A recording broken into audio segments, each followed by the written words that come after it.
This is Fountainhead Forum 26. This is a tribute panel discussion to Steve Kubby, who was born in 1946 and died in 2022. He was a lifelong activist and family man. I have with us Sky Kubby. How are you, Sky? Doing fantastic. Great to be here and honoring my papa. And we also have Nobia Kubby, who's going to be with us more completely soon, but she's getting on her way home right now. So how are you, Nobia? Well, greetings, everybody. I'm doing Well, Sky, great. yeah. Little static? Uh, Yeah, yeah, you're fine. First of all, can you tell us both about a little bit more about yourself before we proceed? Well, I was Starting with just me? out there in Lake Tahoe Yeah, go ahead, with Scott. Nobia. There was lots of snowstorms. I made it out just in the storm window, and we celebrated down there in South Lake Tahoe in the Cannabis Castle that my dad was so fond of creating. You know, the sanctuary kind of space down there after legalizing this medicine for the people. Then he went about to set things straight on the local level to make sure patients had their rights. And so I just got back here to Hawaii. I've lived here for 20 years or so, and taken a lot of the principles that my mom and dad founded Earth Camp One, where I was born at, south of Mount Shasta, to living close to the earth. They did backpacking, or organic farming, summiting Mount Shasta, astronomy, all this fun stuff. And so, to be able to bring some of that into my life, I definitely owe it a lot to them. And my dad's pioneering spirit. So we're on the big island of Hawaii, and there is hundreds of fruit trees I'm looking out at, durians hanging in the trees, and live off grid. We're all on solar. So definitely taken some of that spirit and live by it now. And so I was just out there with my sisters as well, Brooke and Crystal. And, we had a really amazing, healing time. And I've just been doing also speaking for the plants, with my brand, Medicinal Foods. And I know, as we know, my dad was all about the liberation of one particular plant, and have early on had asthma, lung infections, lots of ailments that I pulled the Yoga of Herbs off my dad's bookshelf and started reading about how to heal my lungs, asthma, dry up the lungs, and dry and clear the mucus as he was healing his own cancer. So got into alternative health early on to heal myself, and started this brand, Medicinal Foods, and just been living out here in Hawaii since then. So I'll pass it back over to Nobia.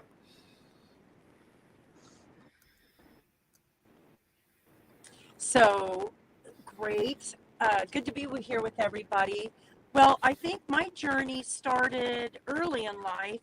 My mother was a cancer survivor, and lo and behold, I got cancer at 29. And so I joined that club, and she kind of dedicated her life to helping others survive and heal their mind.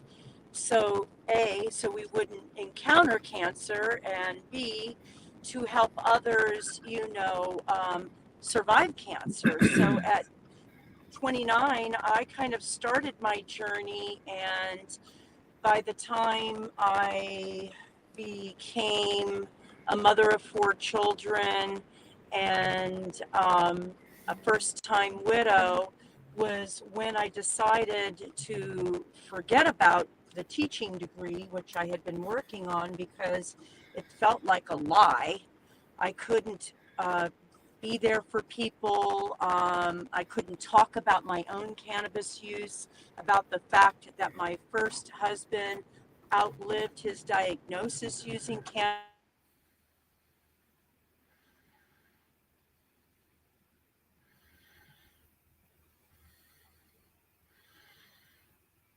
We lost you, Nobia. I guess you might be Yeah. going through a bad area, but I Yeah. guess you'll be home in a few minutes. So Yeah.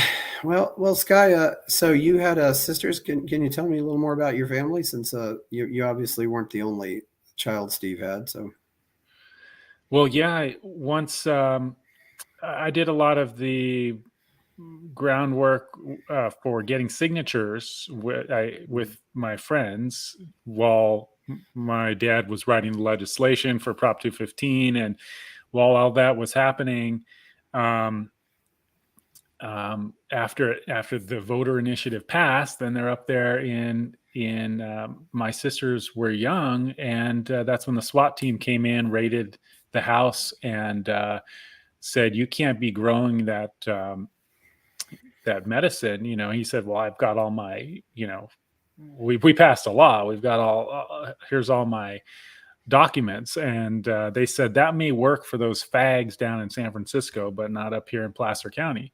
And so my sisters, Brooke and Crystal, had to go through all that, watch their dad get arrested and thrown in jail. And that's kind of thing where normally you go into their jurisdiction, and my dad always said it's all about juris effing.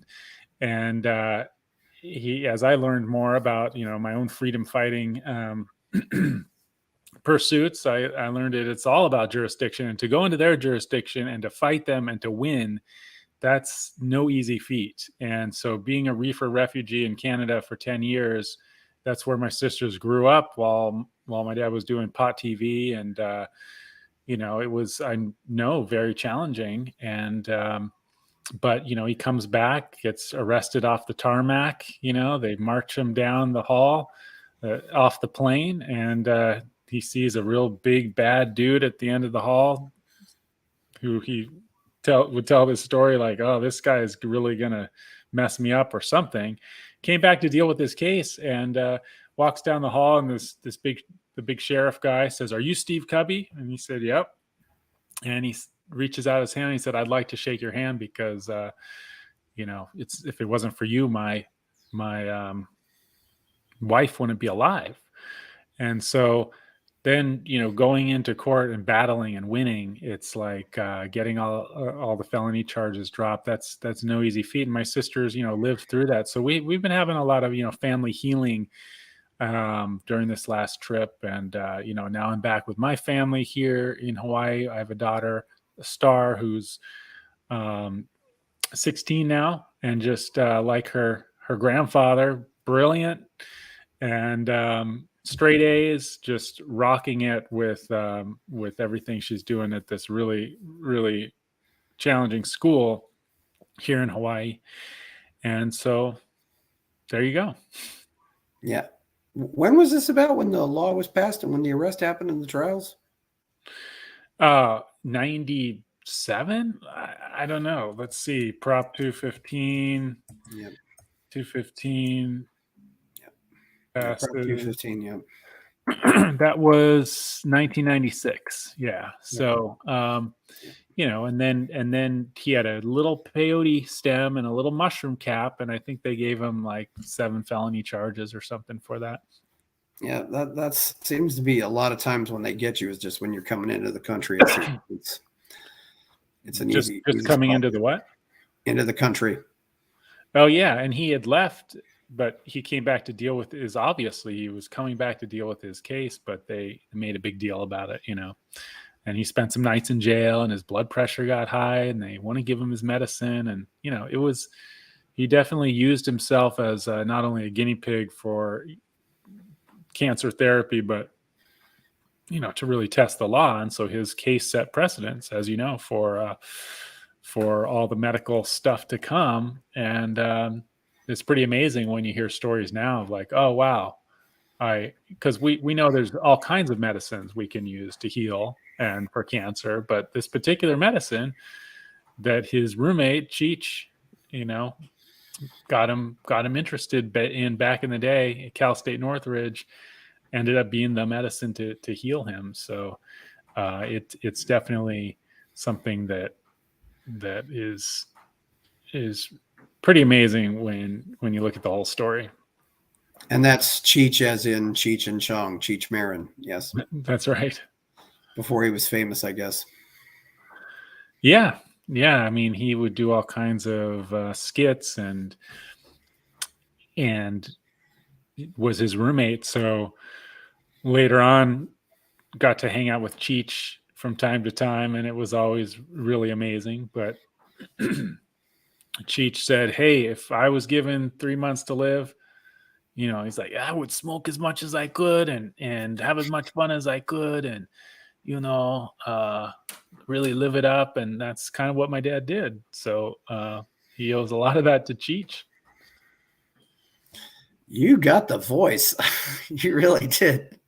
He'd say, "Hey, Sky King, what's happening?" Yeah, Cheech. Yeah, that's great. Yeah, that's a great story. Yeah. So, yeah, this also sounds like you all really love the slopes too, Yeah, because you're my always talking dad, about skiing. he got me on the mountain, and I appreciate that. I appreciate him a lot for that because it was a big part of my life. And, he had very low blood pressure and was dealing with his cancer. And so it was very challenging, but he'd make himself go skiing and always talked about how getting up there on the mountain in the fresh air, just having that positive mental attitude would absolutely made all the difference in his healing. Yeah, it's really important to find some things you do that you really love to do. I mean, was skiing the only thing, or were there other things that he really? It sounds like he just really loved to go into the outdoors. Yeah, I mean, he'd backpack. Got me into backpacking. I ended up running a children's summer camp with him, and we did backpacking up. I led the backpacking, program, and we had inner city kids come up, and it would just transform their lives to be coming into nature like that. So he was always a big fan of John Muir and going into nature. And I remember as a kid, we'd always, every weekend I'd go to his house, we'd head to the beach or do something in nature. So definitely appreciate that about him.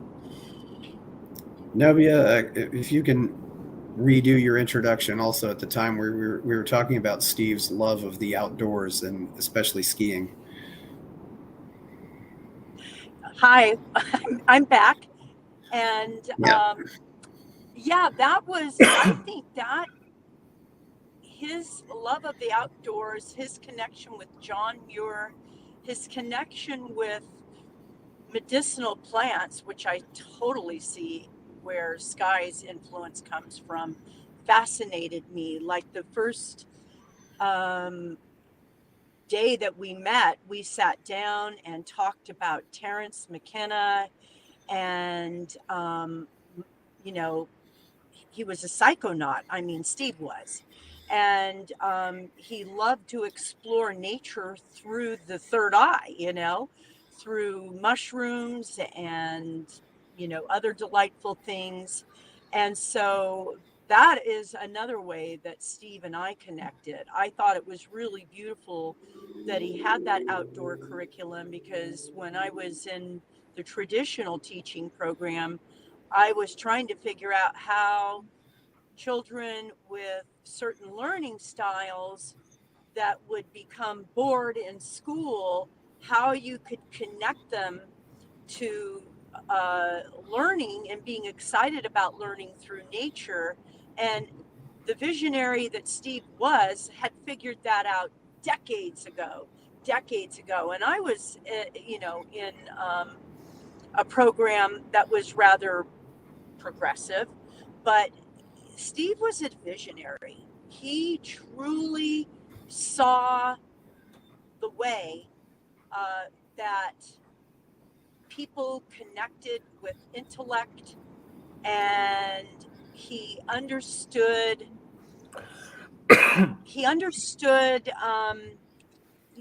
the third eye connection through psychedelics. And I thought that that made sense when I saw Earth Camp 1. I mean, I I was not aware of the camp at the time. Like, I was a teenager myself. So I actually found out a couple of my friends went there when I was a teenager. So I guess, had their parents talked to my parents, I could have been a camp goer myself and would have met him younger. I'm sure that wouldn't have worked for us. I mean, we needed to meet when we did. But yeah, I definitely uh, got really excited about his work. And, he had a lifetime teaching credential from Shasta College. So Sky might know about more of that, how that worked for him, how that happened. But Well, just his, one sec before we go any further. I'm on the Facebook event page, the appreciation stream. It still says the live video should start soon. Are we live on Facebook, or are you just doing this for your podcast? Let me see. We're definitely live on YouTube. Let me see. So, yep. Because for the Facebook people, I did just post it in Earth Camp 1 as well before we started, as well as I've reposted it again. I just want to make sure those people can get in. Yeah. Okay, yeah. Jen Chiavetta should be joining the studio anytime now. Yep, certainly. Cool. Yeah, when my call got dropped, I called her really quick and said, hit that studio link and come join us. So she should be doing that anytime now. Yep. Yep. Yeah, so certainly, yes, we'll do that. Yep. Yep, it's on. Sorry. Okay. Yeah, so Nobia, what was your relation to Steve? I'm his wife, and Okay. Yeah, I'm his fourth wife, and we got married in 2017, and we worked together about a year and a half before that. We lived together for a year, but we were working. The way we met actually was we were working on a legalization campaign in California. And, we just would all jump on, threads together and discuss things. And then I met Jen Chiavetta, and she told me she was growing his medicine. And I was like, wow, I even at the time wrote in my notebook notes about Steve, and Jen and Kush. And like, this was a company I wanted to explore more. And then it was just rather serendipitous that Steve and I had a discussion privately, and he was in need of somebody to come and help him with, like an executive secretary.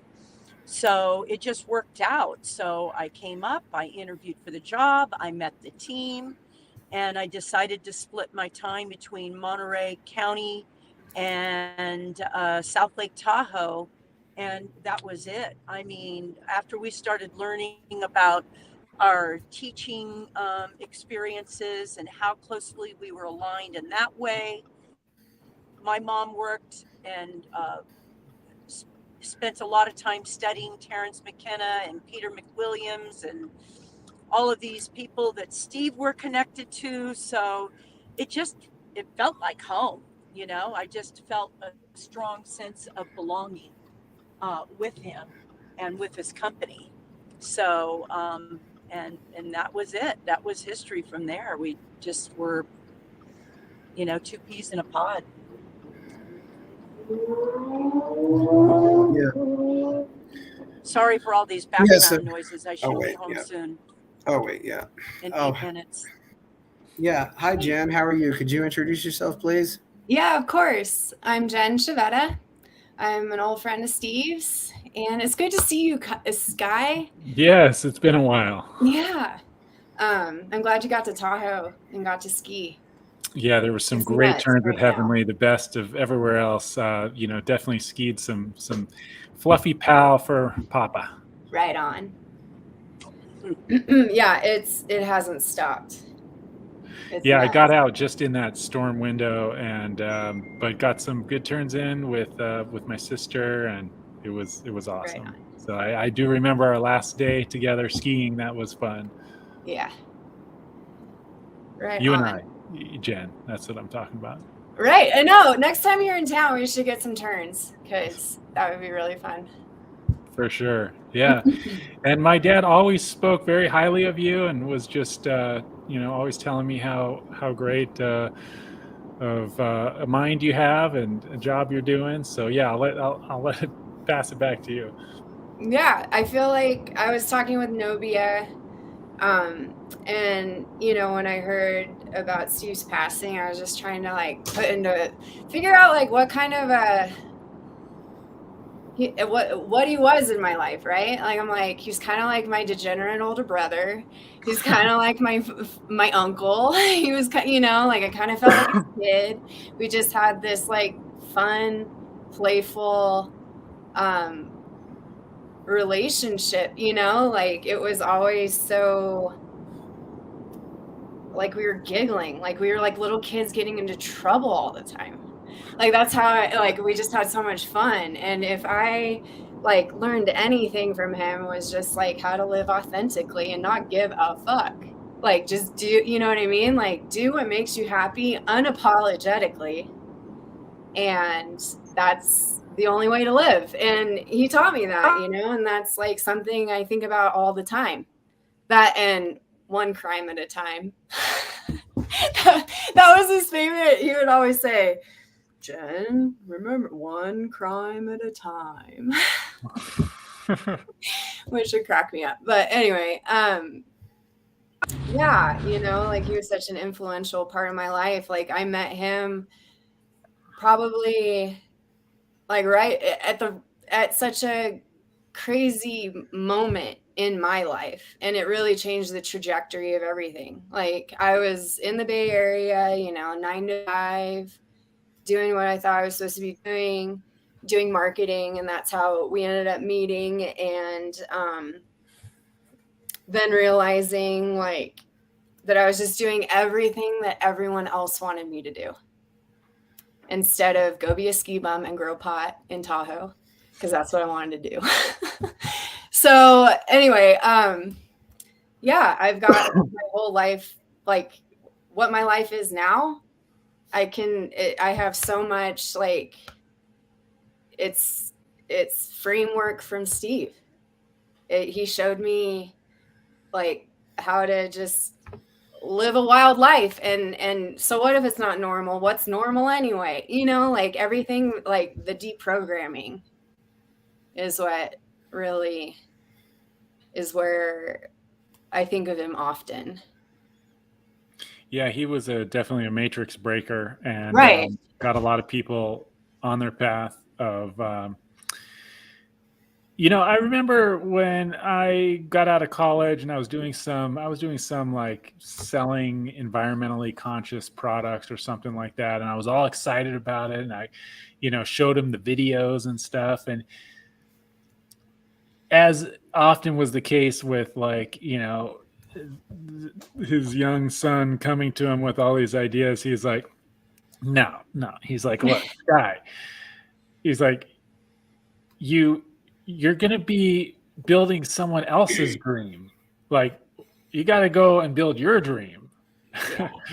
And, I couldn't argue with them. And, ended up when I created my brand, Medicinal Foods, and just started focusing more on my inherent gifts that I wanted to share, definitely had that memory come back often of just like build your own dreams. And he was unapologetically like,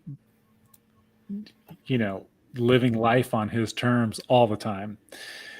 And I saw some old Pot TV show when he was down there in South Lake Tahoe, and he was talking to, I think it was like the county commissioner or whoever writes the laws into legislation. And he's like, look, here's my demands.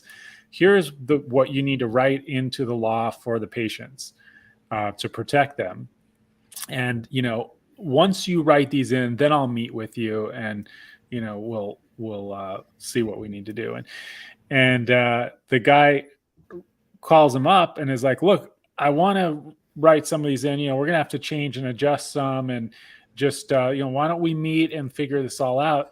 And he says to him, what part of I will only meet with you once you write these things into legislation don't you understand? And the guy ends up writing it all in the way he wanted. And then he met with him. He said, I like the guy. He's a good guy, but that's kind of how he was. He didn't take any shit ever. And he is a Capricorn. Okay. I'm the opposite. Yeah. I'm a Cancer. So I'm a triple Cancer, Sun, Moon, Rising, and Saturn. Oh, wow. So I'm like, I'm a peacemaker. And like going into court and doing battle, that is absolutely the opposite of like, I would never do that, that's unless I was super forced to or something like that. I like the idea of jurisdiction as in I'm autonomous. I got my thing going on here. Here's the line that I do not cross to go into their jurisdiction, and allow them to tell them, your rules don't apply to me because I got my own shit going on here. I can take care of myself, so here's where your rules don't apply to the people who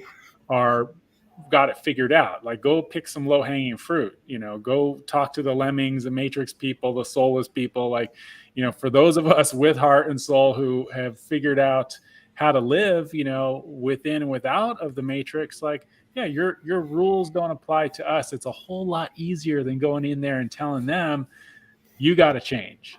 Yeah. You have to, which he did, and he succeeded. And like, that's pretty freaking amazing. That's one of them, he got a law passed through their whole, crappy system created for the elite. And so you got a lot of stuff done.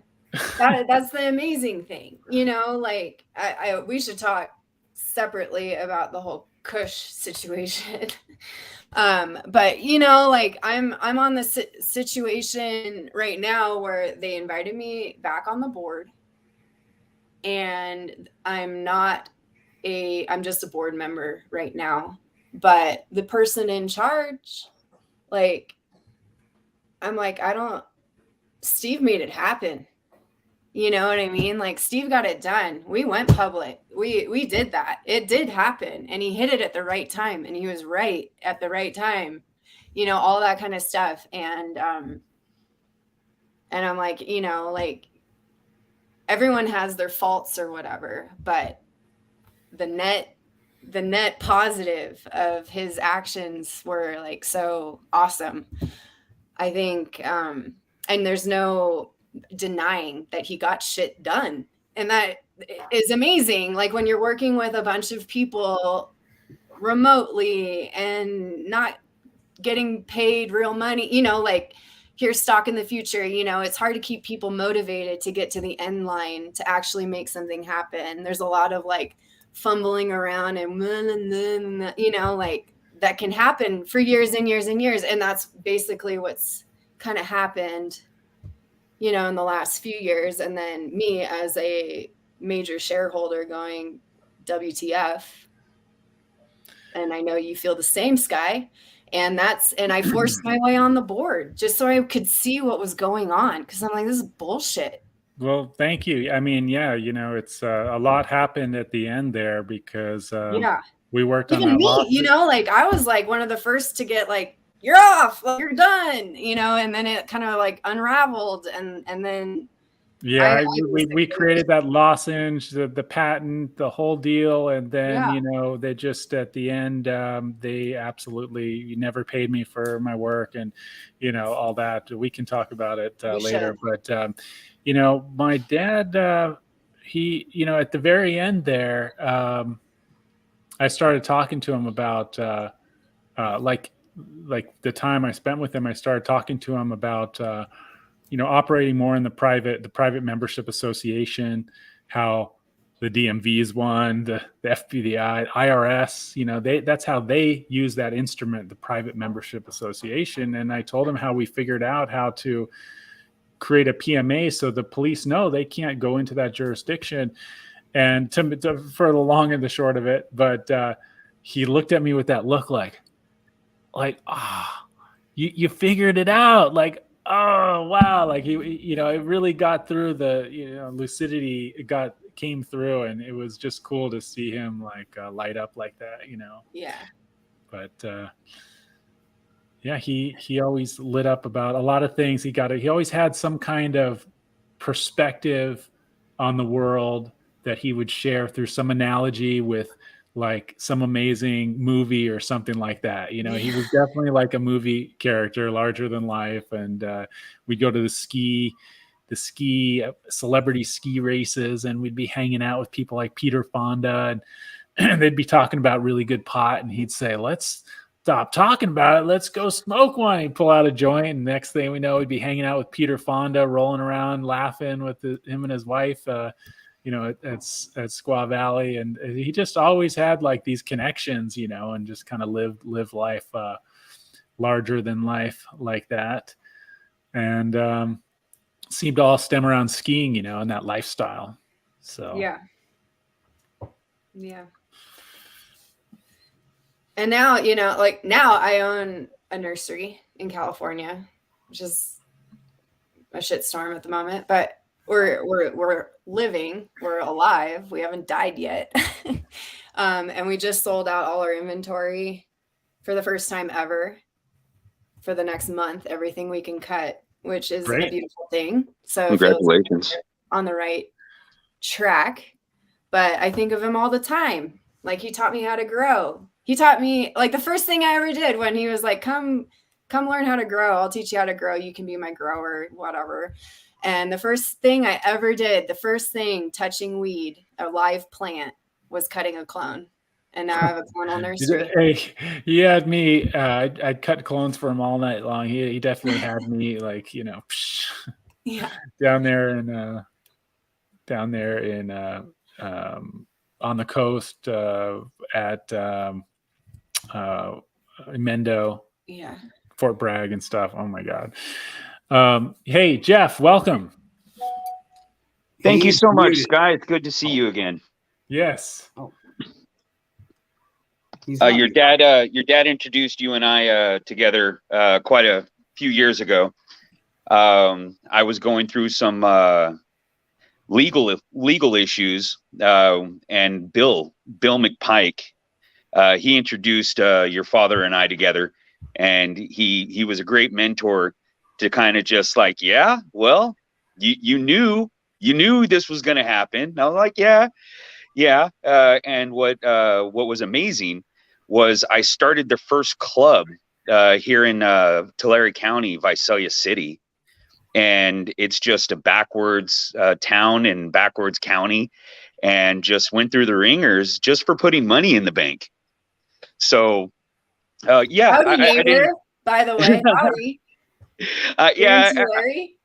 I didn't think it was a good idea to have millions of dollars in hard cash, so I put it in the bank. So now my county has, I can throw a rock and have a club next, hit a club, and everywhere I go, I see all these wonderful establishments and growers, and I just kind of set back on the wheel for recreational.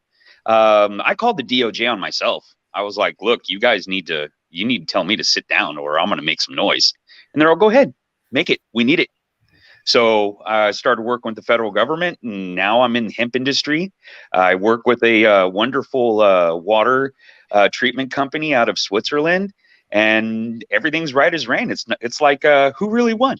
I think the industry did. And your dad was really a key component to that, because the fear factor they put into us was, yeah, try to do the right thing. Try to help sick people. Go ahead. You'll see what happens. And lo and behold, we both did it. And your dad was just such a mentor, and just such like, fine, I'll go to Canada. No problem. Yeah, I'll come back. I'll take the licks. Oh, now I own a Kush company. Oh, now I have my own varieties. Oh, I'm working with pharmacology. So I love your dad so much, man. He was a great, great soul. Awesome. Great to hear. It's you know, it's I'm just always blown away how many people he's touched and how many situations that people got in where he kind of just had the vision to see through what was possible, and like Jen was saying, to just not take any shit when it came to being intimidated by the draconian overlords. Yeah, well, that's for sure. I mean, if you're going to civilly disobey, be prepared to take the licks, and that's just how it is. And your dad was on the whipping post for so long, and it was kind of he was happy to see he wasn't the only one who was willing to do that, and he had the respect for everyone who was kind of in his sight. He was all, "Oh, you're here," like, "Oh yeah, yeah." So someone has to do it. Someone has to plant the trees that they may never see the shade of. And your dad was Johnny Appleseed when it came to that.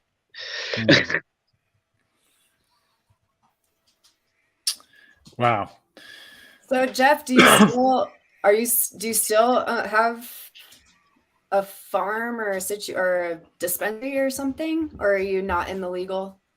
No. See, that's a beautiful thing, is that as soon as I broke the barrier, there was so many people that wanted to do the same thing that it would behoove me I already accomplished it. Yeah. So, okay, now what's the next step? And so what happens when I talked to the DOJ, they were kind of like, all right, wonderful. You want to grow marijuana? Great. What's your next steps? Okay, you're successful in cannabis. Great. What's your next step? And whenever recreation came into the situation, it's just something I didn't really want to spend my 24 hours worrying about someone's feeling funny instead of someone who's dying of cancer. I'd rather focus on the actual pharmaceutical side. And so as soon as hemp became legalized, it was more prominent for me to be able to get access to cannabinoids through hemp production than it was for me to grow marijuana for smoking. So I'm in the hemp industry. I do have a co-op. I do actually have a manufacturing company as well, because that is the bottleneck right now, is being able to separate pulp, hurd, seed, grain, fiber, hurd, and also biomass. So now I can use combines to harvest. I don't need this whole, I mean, I totally went there. I'm like, okay, great. So now I'm working with Hempwood, working with a protein isolate company, working on a 5 million gallon hemp oil LOI. So with the LOI for 5 million gallons, instigates 150,000 acres of hemp to be cultivated. So with the biomass of 150,000 acres, we have all the cannabinoids we need. But no more problems. No, we can get it. We can literally sell it for 10 cents a pound. 10 cents a pound for biomass that is at least 9% filled of cannabinoids, or plus.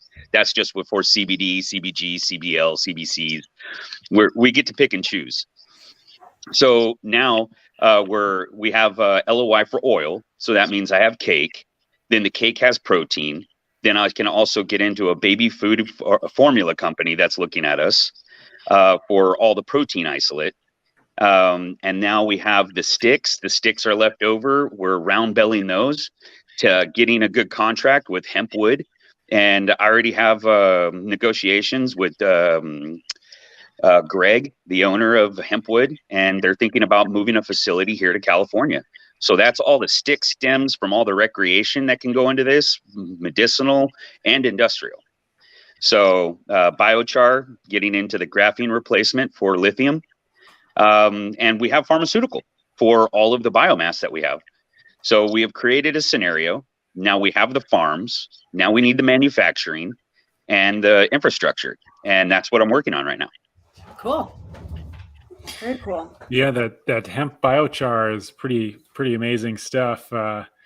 This out here in Hawaii now they're growing tons of hemp, and that would have never happened before. Roger Christie was going to be on here, and they sent some seeds out here and they got busted for, they were going to make hemp food, make a food out of the seed. And it's just, I'm just like, I was going to ask you is, how much, like I was first to market with a CBD chocolate bar in the stores in LA and, health, in different small health food stores and stuff. And like, I stopped producing that just because everyone got freaked out about the gray area. And I tried to educate them that there is no law, there's an interpretation of the law. And that, they're starting to turn around, but still it's like, I just can't believe that my dad was who he was and created all that. And I still, and I'm his son, and I still, I mean, of course I got all the Facebook bans and all the merchant accounts taken away. And I have like hemp protein. I think is a better protein than a lot of the pea protein and stuff like that. I have hemp protein in my cacao elixir product. And it's like, they won't even let me touch advertising on Facebook. I've had to go for 12 years with pretty much no advertising because CBD, hemp, other natural immunity builders like medicinal mushrooms. But I just, from the hemp standpoint, I just don't know. I just can't believe that still they won't allow me to advertise if it says hemp protein on there, that I can't get a CBD broad spectrum chocolate bar, underneath the THC threshold, in a lot of these stores. So do you see that turning around now, or where are we at with all that? Yeah, a lot of the older crowds. So if you get someone who's not in our genre, who's about 50, 60 years old, they quite won't understand. Like, I just had this conversation last night with a group of men at a group meeting, and I was talking about how we were putting hemp protein in baby formula, and he was all like, "Well, what happens when everyone finds out you're giving marijuana to kids?" And I'm just all like, first, you have to be educated enough to understand what I just said, and evidently you're not. So I mean, it's really a fear factor, and it's still the draconian, as you said, reefer madness education, and to understand that we need. I mean, it's a deficiency that we're seeing with Parkinson's and dementia and cancers. It's just it's a deficiency of cannabinoids. Yeah. And having us understand the endocannabinoid system, when you say CBD, all I hear is vitamin C. That's all I hear. But it's just because I've been surrounded by so much that when you say, "Hey, you want a CBD pill?" it's just, you might as well ask me if I want an orange. Mm-hmm. So the educational process is definitely it's starting to make headwind in the mainstream of things. But Sky, this is disruptive. You don't understand how many chemicals and bad vitamins and soy proteins we're going to be taking over. We're literally going to replace 75% of the market, and that scares them, which, as they should be, rightfully. So now we need to understand that yes, it's going to be disruptive. Do you try to curtail your message for where you want to market, or do you just create a new market? Because now online it's available. We don't need to go to the store. Everyone else is running online. So yeah, I pretty much stopped trying to get CBD into the stores, but I do recognize that there is a market for it, and people love my CBD chocolate bar because it's got all the superfoods which act as create the entourage effect with the cannabinoids, and the efficacy is there and stuff like that. So I appreciate that. I will not give up hope with being able to market my CBD products. But I'm not acquiescing. I like hemp protein better than these other proteins, so I'm keeping it in there. It's just a pain in the butt. I can't even advertise for it because that's what online marketing is all about. So that's why I ask if you're able to actually find a market for, your hemp products, and how you develop a market when you can't even advertise. Hey, Well, Jeff, and that's kind of, go ahead. what was your exact? I don't think we went over. What was your exact relationship to Steve? I got introduced to Steve from Bill McPike. And Bill and I basically, he introduced me to Steve while he was still in Canada.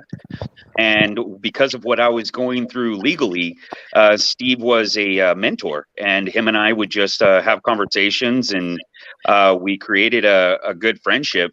And him and I, before the stroke and everything that was happening, was kind of gearing towards helping with Kush and getting into the cryo and all the other stuff. But then we basically, I had to go more towards the industrial.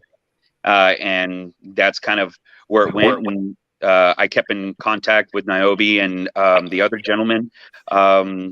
He got in contact with me a few times. That was kind of taking care of Steve's public forum and kind of getting a hold of me. I just kept in touch. And then Niobe, she shared on Facebook that there was going to be a remembrance, and I couldn't say no.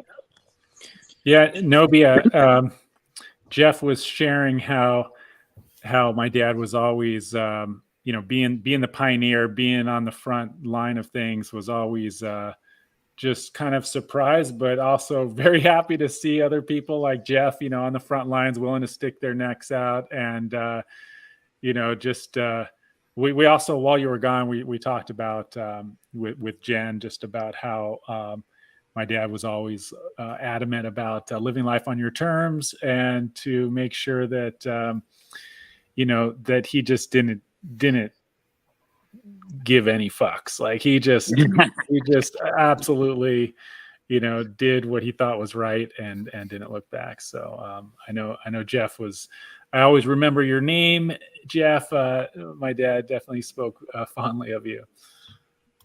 Yeah, and Chris, if you want to know a little bit about my background, just go ahead and Google Jeff Nunes marijuana, and it'll pop up. Medicinal Marijuana Awareness and Defense, Foothill Growers Association. You want to get crazy, type up Jeff Nunes Biotechnology. Yeah. So it's true. Your dad was also pretty early to the Bitcoin party too. I know he spoke at a Bitcoin conference, I believe, in 2013. He definitely was a pioneer in a lot of ways, and got me into Bitcoin. And for what it's worth, we were buying Bitcoin sub $100, but I asked him what's a good exchange out there, and he said Mt. Gox, and unfortunately they took all my Bitcoin when they crashed, and we're supposed to get some back, but we'll see. But Jeff talking about being a disruptor. It's not always roses while you're doing the disrupting. No. So absolutely, you definitely pissed a few people off. But and that was the wonderful thing is I got invited to a Bayer and Monsanto's forum for biotechnology and biointelligence, and I literally was able to tell them in front of their face, like, "Hey, you're killing us. You're poisoning us. You guys really need to rethink this. We're your customers, and you're getting your customers sick." And they just have the same mentality as tobacco. Like, who cares? Everyone's going to be hungry. Everyone's going to eat. So don't worry about it. And working with the Swiss company Aqua 4D really kind of opened my mind and my eyes, because I've been studying electricity and water for quite some time. And so now that we're here, disruptive agriculture, cutting back fertilizers, it's insane to just kind of be able to have callous enough to know, yeah, you're going to piss some people off. Is it better for humanity? Yes. Are you here to make people happy or to advance our civilization? Well, I'll take advance of the civilization no matter how many whips I need to take. Awesome. Yeah. Monsanto needs to go away. And it's amazing that I'm seeing absolutely revolutionary things happening in moving more towards truth in labeling to be able to get biodynamic, like organic, we know sucks. It's great because you're not going to be eating pesticides and or you're going to be minimizing your pesticides, but people still like eating the pesticides. I don't know why they like poisoning themselves, but I just interviewed Dr. Diard Eat Wheat, an old mentor of mine, and his book Eat Wheat said it's not the pesticides, it's not the gluten, it's the pesticides that's giving people all the issues. Some people are celiac, but I'm seeing friends go out there and transform the food supply and get stuff back to just imagine biodynamic truth in labeling where it shows the nutrient profile with phytosterols and the different things that polysaccharides and everything that's in the actual biodynamic plant food, and then you see the Monsanto stuff and it actually shows what's in there. I mean, that's what we're hopefully moving towards. It would be amazing because it would show absolutely devoid of nutrients and all that. But that's really cool that you're working on those things, and I'd love to see the hemp production for fuel for cars, build. But you're saying you're doing hemp wood. That's exciting. No, I have five commodities coming out of one field in one harvest. 5. Protein, the biodiesel, the fuel, the medicine, and the structural building of it. It's like a hemp plastic or something like that. We do have hemp plastic. We have a 70% or a 30% hemp plastic, and then we have 100% biodegradable plastic. And awesome. We're looking at that as of right now for there's a few different single use. Definitely straws, spoons, aviation, military. There are so many applications, and now we're looking at the 3D printing. I have a group that's into 3D printing houses and all of that stuff as well. And the micronizing of the hemp hurd helps actually strengthen the plastic. Nice. So, there's a friend in California in Truckee there who I grew up with, a ski racer buddy, who is an architect, and we created a zone zero energy home for Hawaii, and different contemporary low budget affordable housing. And so prefabbing is interesting and stuff, but yeah, I'm excited about being able to just 3D print a whole community, put them in a PMA, have them live, in a freedom lifestyle. And, that's the future. I just spoke on David Wolf's Black Sheep Summit, since you mentioned the blockchain, off grid and on the blockchain, decentralized autonomous societies. And a big part of that is the building, and it would be amazing to build that with hempcrete or something like that. So what's the fifth thing that the production, the crop produces? So we have the oil, the protein, the fiber, and then the pharmaceutical, and what was the fifth thing? Biomass. So with the biomass, then we have our stocks, we have our cake, and then we have our oil. And what am I missing? Oil, protein.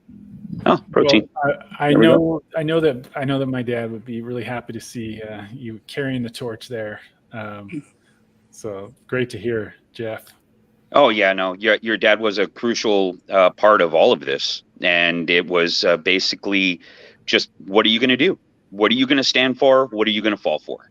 And with him being such a designer of Senate Bill 215 or Proposition 215, to really work with somebody that we can stand on his work was so phenomenal. And to be surrounded by such great souls that we had an army of people. They just needed to have someone to lead and to be the light for them. And your dad in his time was that light. I mean, Ed Rosenthal tried, Jack Hare tried. Everyone was kind of sitting, but your dad was the one who actually kind of took it to the corporate world and said, we need to listen. We need to see this. And the more like I work with the CDFA and having meetings, and people who are just trying to grow marijuana and say it's hemp. You're in the wrong room. The marijuana guys are down the hallway, and I mean, it's great. I understand, because I used to be in both worlds. And so with your dad, he was the same thing. He's called, guys, quit messing around. And the reason why we're getting looked at so funny is, I mean, look at the people who are the face of the company or face of the industry, and your dad's position and the people that he knew, being able to pull out a joint with Fonda. I mean, these are just the things that are needed to be done. We need to be able to just, it's as if I pulled out a cigarette or anything else, a bottle of wine. So your dad has definitely pushed the envelope that other people have been riding on. And the people who were on his coattails thought it was easy living until they actually saw the work Steve was doing. Well, he always he always was into chess, and to be able to be there in the midst of the courtroom drama when things got a little heavy and it wasn't looking too good for Mr. Kubby, you know, to have him pull things like, you know, holding up his hand and say, Your Honor, it's time, I need to go medicate. And for him to just stop everything and walk outside around the corner and light up a joint when it's like wafting in the courthouse, and the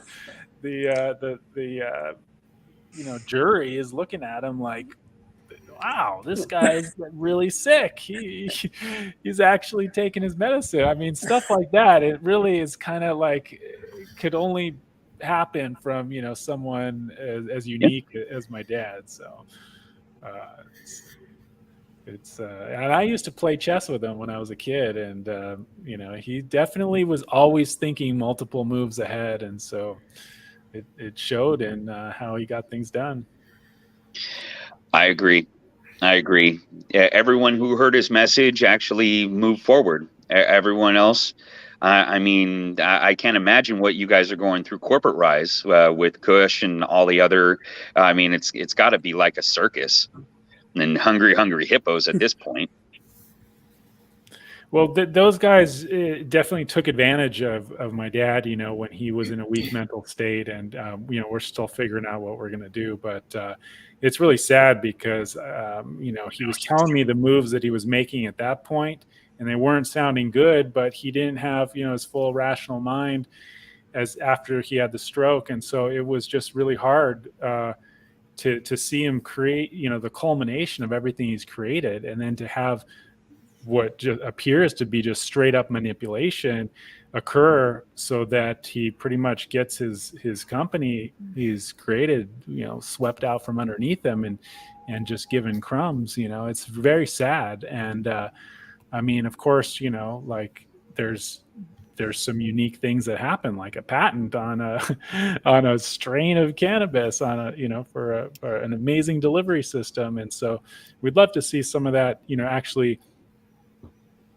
come to light as a product to deliver to market. But, you know, I question whether those guys ever even cared about delivering a product to the market, and just really wanted to, you know, create a situation where they could kind of manipulate it and just raise the stock price and you know, pump and dump, that whole kind of thing. So that's sad, and I think, you know, there's some justice there that needs to be Agreed. It certainly sounds like Steve was a mentor to many people. Yeah. I had meetings with the pharmaceutical director of my hospital, Kuya Delta in Visalia. I actually got with him because of the board of directors of Kuya Delta. I was talking about endocannabinoid therapy for pre and post surgeries. they pointed me to their retired pharmaceutical director, which has requested for the last 10 to 15 years for permission from the DEA for research with cannabis and with the cannabinoids. And now with the new environment we have, he has been granted rights to do research and development to develop said pharmaceuticals, nutraceuticals. So if there's any way that I can help out, let's see what we can do.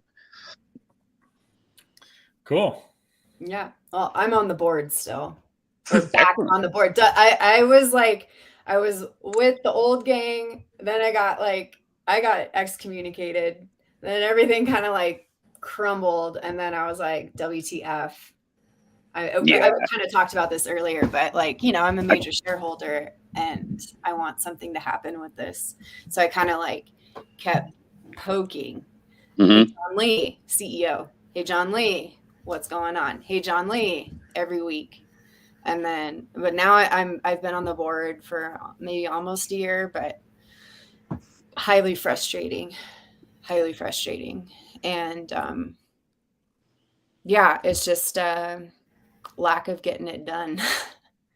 Well, Jen, also and lack of you were funding.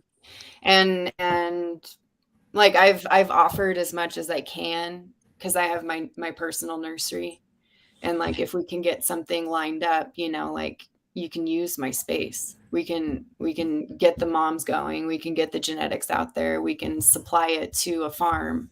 You've got the first link of the chain in me.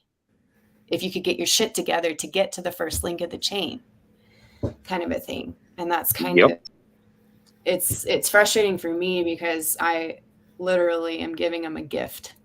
Like what I'm asking for my space is just like a break-even situation just to get it going, and that's pretty, I think that's pretty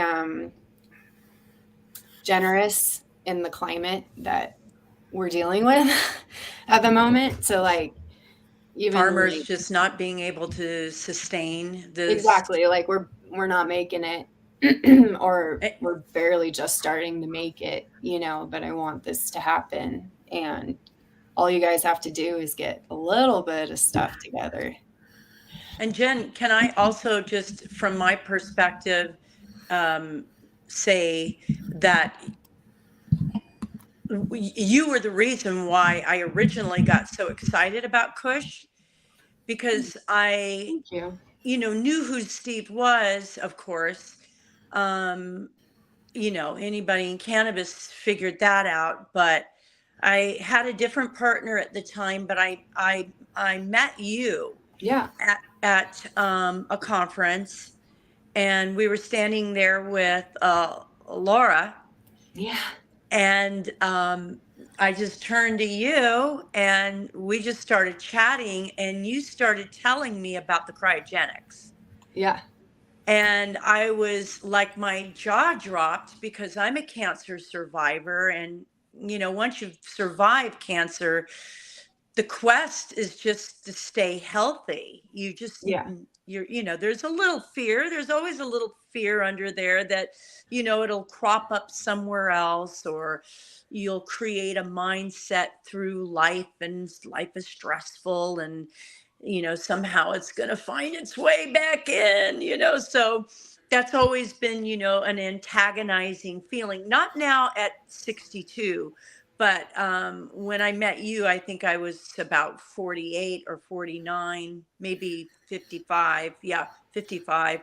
And I was starting to, ride the tide, but and feeling like, okay, I think I'm going to be able to live my whole life through, but because I got it when I was a young woman. But then I was looking to people who had cured their cancer. And so you and I just started talking, and you're like, well, Steve Kubby, and I'm, and I'm growing his patented plant. And then I was like, wait, stop. What? Yeah. And that was fun times. That was like the height of the excitement. As I went back to my seat, and I wrote all these notes about you and Steve and Kush, and I forgot all about it. I closed the book, and you know how it is with calendars or journals. Sometimes you don't look back, you look forward. Yeah. It's a process.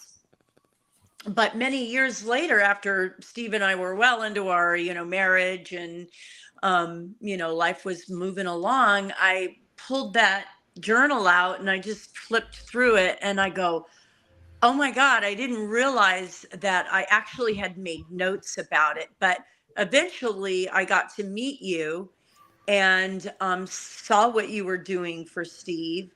And, that was about the time he, was bringing me on board, not on the board, but bringing Right. me on board with Yeah. Kush to be kind of more, to help keep him organized. But I got to see, what you were doing and for Steve. And so, I mean, that was a gift because that I believe is what drove him into remission. And maybe you'll talk about that right now. Like you were there and Sky was there, but like you were there growing his medicine. So I just could you remember him comment on having like that? those periods of like tumor necrosis.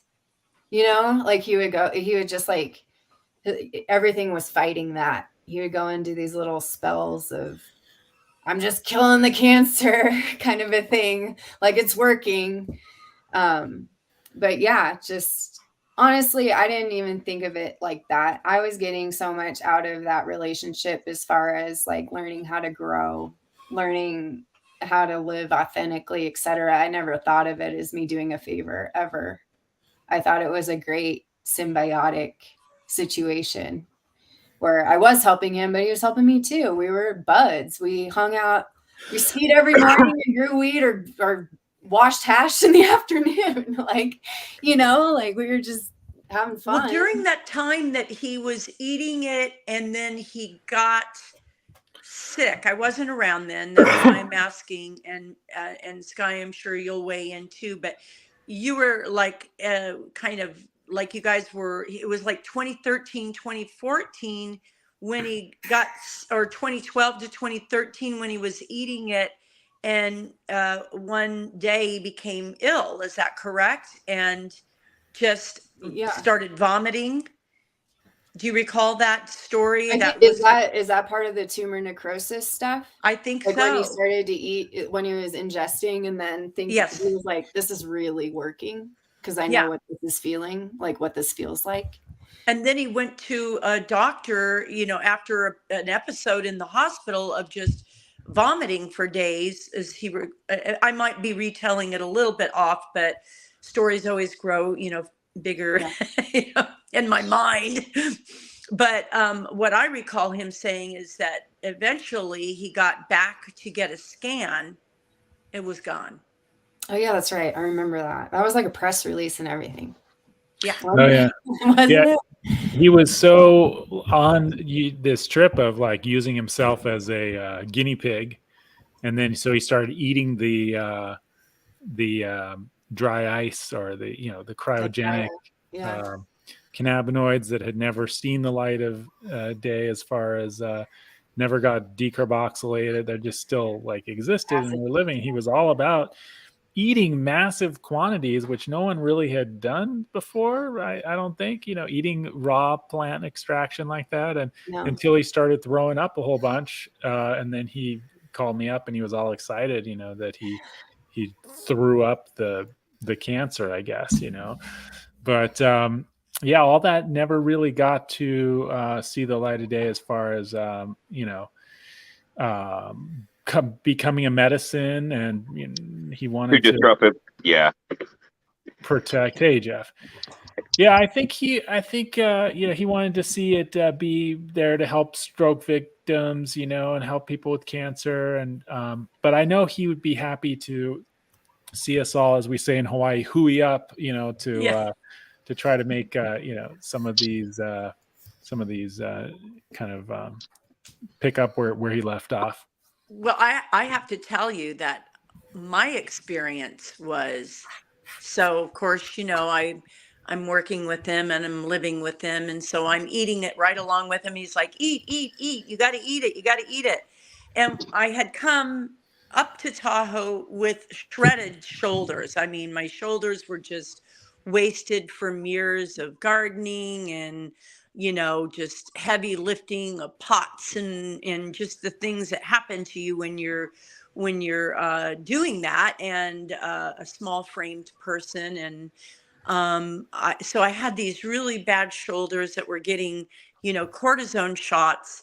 And then I was starting to develop diverticulitis. And yes, what you said, Sky or Jeff, about the pesticides in wheat, that was giving me problems too, because, recently, I don't know if it was you and I, Sky, that were talking about it, but like that was intended for, to, implode a pesticide. And that's exactly what it felt like with wheat. That would happen. So I began to eat this raw cannabis to try and heal my shoulders.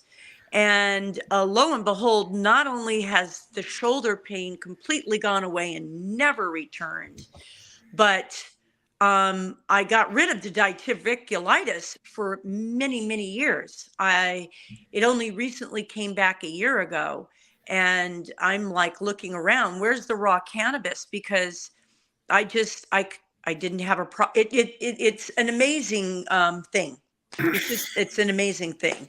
And his problem with the adrenal cancer, pheochromocytoma, stayed away for what, Sky, about 8 years, almost 9. Yeah. And only in like the last year and a half, maybe 2, because I started noticing, like the elevation of the adrenaline setting in. But I wouldn't say that that's what took his life. Would you, Sky? I wouldn't say Theo was why he passed away. No. Yeah, I mean, it definitely put it to rest. It laid it down, and that was it. So I mean, just really, the fact that he was given, a few months to live, or 6 months to live here and there, just the fact that the cancer was supposed to kill him, Yeah. decades ago, I think that says a lot. over 50 years ago, right? Yeah. How old was he when he first got the cancer diagnosis? He was young, like 23 or something like that, Yeah. I was at the summer camp, Earth Camp 1, a few years old when he got diagnosed, and ended up selling the camp and moved to the Bahamas to get a alternative therapy. They were doing some blood transfusion thing. So I'd visit him. I'd fly out there by myself at 5 years old. And, he had that same kind of attitude, lifestyle, swimming, running, being outside, even when he was, super exhausted and stuff. So lightning storms. No. yeah, he'd have me out there in the lightning, in the water, and the lightning would be going off, and he, the water would be all warm because it's a storm outside, and he'd be telling me, this is actually, the safest place to be in a lightning storm. I don't know if that's true, but but it was, he had Hobie cats there. He'd take me out to Treasure Island, this little island that had a spring in the middle and hermit crab. You could walk around it in 10 minutes. And he'd get me up on the pontoon, get me out there. He was a diver, so that's when I first started holding my breath and diving. And now I free dive over 120 feet here in Hawaii, and definitely share that love of the ocean. So a lot of those things that I definitely see a lot of him in me, and appreciate all the skiing, all the outdoor stuff, backpacking, all the diving and stuff like that. I remember one time he would go down for so long. I'm like, where is he? And he came up, he said, the barracuda are circling us and we got to go in slowly. But then he kept saying every time we go closer to the shore, the barracuda would circle tighter and tighter. I don't know if he's making all that up. Probably was. But he was definitely quite a storyteller. too. He taught you no fear. Yeah. When you say free dive, do you mean with a scuba tank or with just going down 120 feet and holding your breath and then coming back up? He was more of a scuba diver, but yeah, one breath and and having asthma and not being able to breathe, working on my lungs, doing things like cordyceps for kidney, adrenal, the medicinal mushrooms, healing my lungs, getting healthy, getting to balance. It's definitely one of those things that is like a testament to whatever your biggest challenge is can become your greatest asset. So, and the lungs, they're super regenerative and they can heal. So we can just keep using this plant wisdom to work on the innate intelligence of the body and heal. And so, it's just crazy that we get so persecuted for speaking out about, the plant wisdom.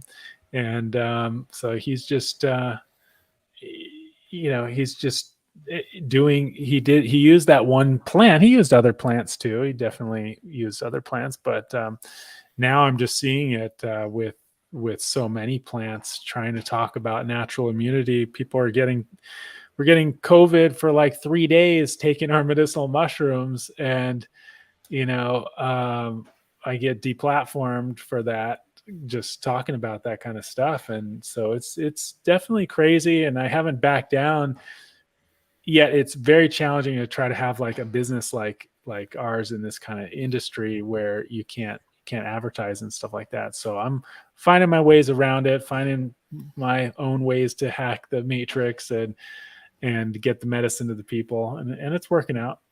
We should start calling it "If You Know, You Know." Yeah, it sounds like your dad was well traveled too. Yeah, he liked the tropics for sure, and he liked the skiing. So he made it around. We came out here to Hawaii. He first got me out here 25-30 years ago with the scientist Jason Salibi, his buddy from Caltech, who ran the JPL laboratory, redefined plate tectonic theory all over the Aleutians, Alaska, Russian Caucasus, Hawaii. And so we would come out here and experience the Big Island as a scaled down model of the Earth, the interconnectedness of Earth's environmental systems here in Hawaii. And Jason, he really respected his scientific mind and also his shamanic. He's like a shamanic geologist. And so when they came out here, they'd also visit Terence McKenna. And then, Terence McKenna wrote the foreword for my dad's book. So it seemed like wherever he went, he liked to hobnob with, like when he went down the Virgin Islands, hanging out with the governor there. And Senator Nelson and Senator Nelson, yes. Positive Nelson. Yeah. He just had a way of just, finding people, or people found him. Yeah, he wasn't the type of person to like go try to hang out with someone. He's always like, I said, so and so wants to hang out with you, like some amazing person. He'd be like, yeah, let them call me or something. He'd always be like, let them call me or and I always thought like that's so weird, but that's just how he was. He definitely lived life on his terms. Yeah, if you didn't have your dad's cell phone number, no, he didn't want to talk to anybody. He already had all the people in his group. That he was fine. It was great. I loved his attitude and felt very blessed to be able to have him answer the phone. Yeah, I knew Terrence died a while ago. Was he still was he in touch with Dennis? Because Dennis is still alive. Dennis McKenna. Oh, yeah, I saw Dennis speak at the psychedelic symposium we put on out here in Hawaii. And I don't think they've stayed in much touch.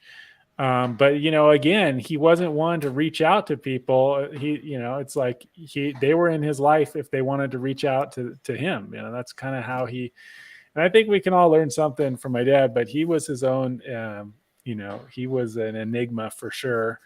And, but yeah, Dennis is a trippy guy. I met this shamanic astrologer in Nevada City 25 years ago, Daniel Jamario. And he said that people are on two different paths. There's like those bringing spirit into matter and those bringing matter into spirit, like my dad. And those people, you know, you can look at it like the Capricorn Cancer axis. He was the complete opposite of me, but you know, we're like the same because we're opposites, that kind of thing. But very, very different in the paths of like people like him and Tim Leary were very grounded, and they were bringing matter into spirit. So they needed to take mega doses of LSD just to feel something. And so here I'm the opposite. And, you know, like it was good when he wrote me up in his book, The Politics of Consciousness, as far as rites of passage, and talked about taking me into nature as I was becoming a man. And I think I took like a quarter or a half a hit of LSD, and it was like, you know, just saw a little sparkle. But I learned later on that like I don't need to do the mega doses of LSD, you know, because I'm already way out there. And so, boy, could he take a lot though, couldn't he? Oh my God! Oh my God, he would do like 5 hits, and I'm like, oh, I'll start with a half. Thank you very much. For real, I'm like you, Sky. I'm already on an acid trip all my life. And I think Ram, you know, he was also connected with like Ram Dass, and when I hung out with Ram Dass in Boulder, I went to CU Boulder and ski race for them, and designed a self-structured major with the scientists from Caltech called Global Environmental Education. But I just came out to Hawaii, and once I realized the universities here to create competent functionaries of the corporate military structure, I was out. And I just came to Hawaii, got a piece of land, started homesteading and all that.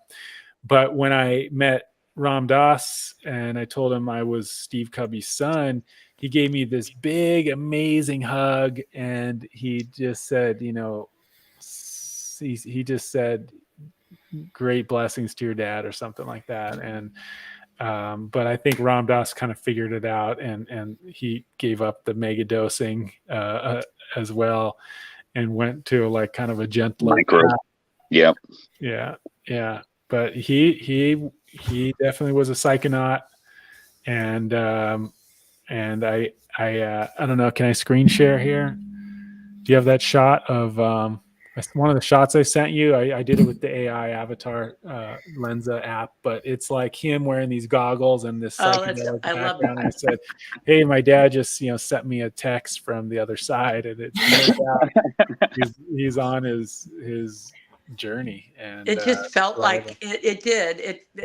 I shared with you when I saw that you created that avatar. I was like, I felt like that's how he suited up when he left the day he passed, which was the most extraordinary, beautiful moment that Sky and I and Brooke and Crystal and my son shared with Steve. It was so profoundly perfect. You just Yeah, here it is. I'll find it here. It's, I just loved it. We had I did beautiful. I did see your daughter's painting. That's amazing. Yeah, I did see that on Facebook. She has a lot of gifts from my dad. I know, because like she. Wow. I mean, from my wife is an incredible visionary artist, but like this merging of the hemispheres of the brain to do that much detail, and for her to have the patience. My dad taught me Photoshop, and he was an artist in his own way. But I just took her and her friends. Didn't he illustrate most of the politics of consciousness? Yes, he did. I watched him do all that, and it was pretty amazing. So anyway, here it is. It's coming up. You just passed your cute avatar. Okay, here we go. This is. Look at that! I love it. That is awesome. That is so. I just love that. So that's totally him. My wife and I were like, "Whoa, that is him," and this one too. That's a cute one too. Wow. That's really what he looked like towards the end of his life. He didn't change much. He was incredibly young looking just to the end. Yeah. Just So, so beautiful, like youth. Just Our energy is not is not our body for sure. The bodies go out before the energy if done correctly. I've already witnessed that many times, and just and when it's their time, it's their time. I mean, when they're ready, like my mom, she died of cancer in my arms, and it was the most precious moment of her and I relationship. She brought me in, I guided her out, and it was beautiful. And but after that, it's like I'm looking at this body and just being like, that is so not my mom. yeah. The body. And so, I mean, with Steve's energy, I just, it was just a blessing to be around him.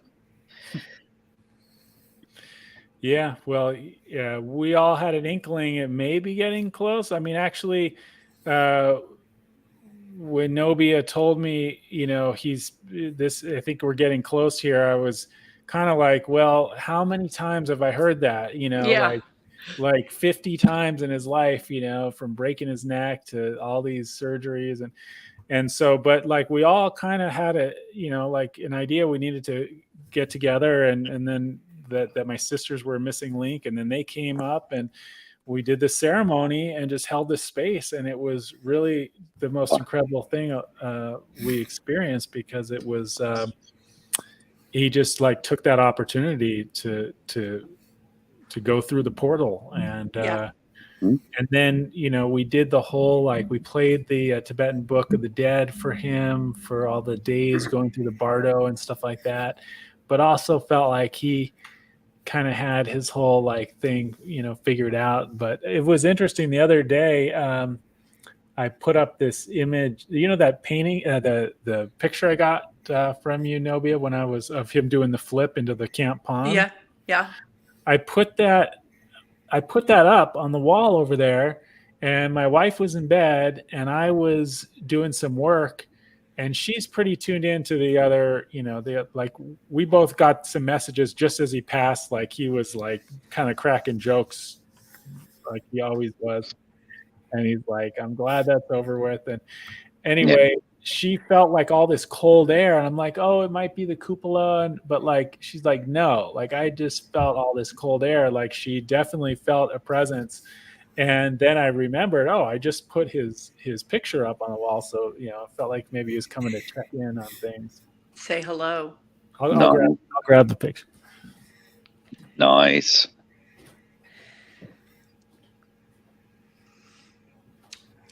I don't know if she's working today, but Edie Lerman was, maybe we should, I don't know if I can do it without messing up my screen, but Jeff, just this morning, Bill McPike was commenting on the link. So it'd be great if he would jump in. Maybe one of us should text him and say, come along. Oh, there he is.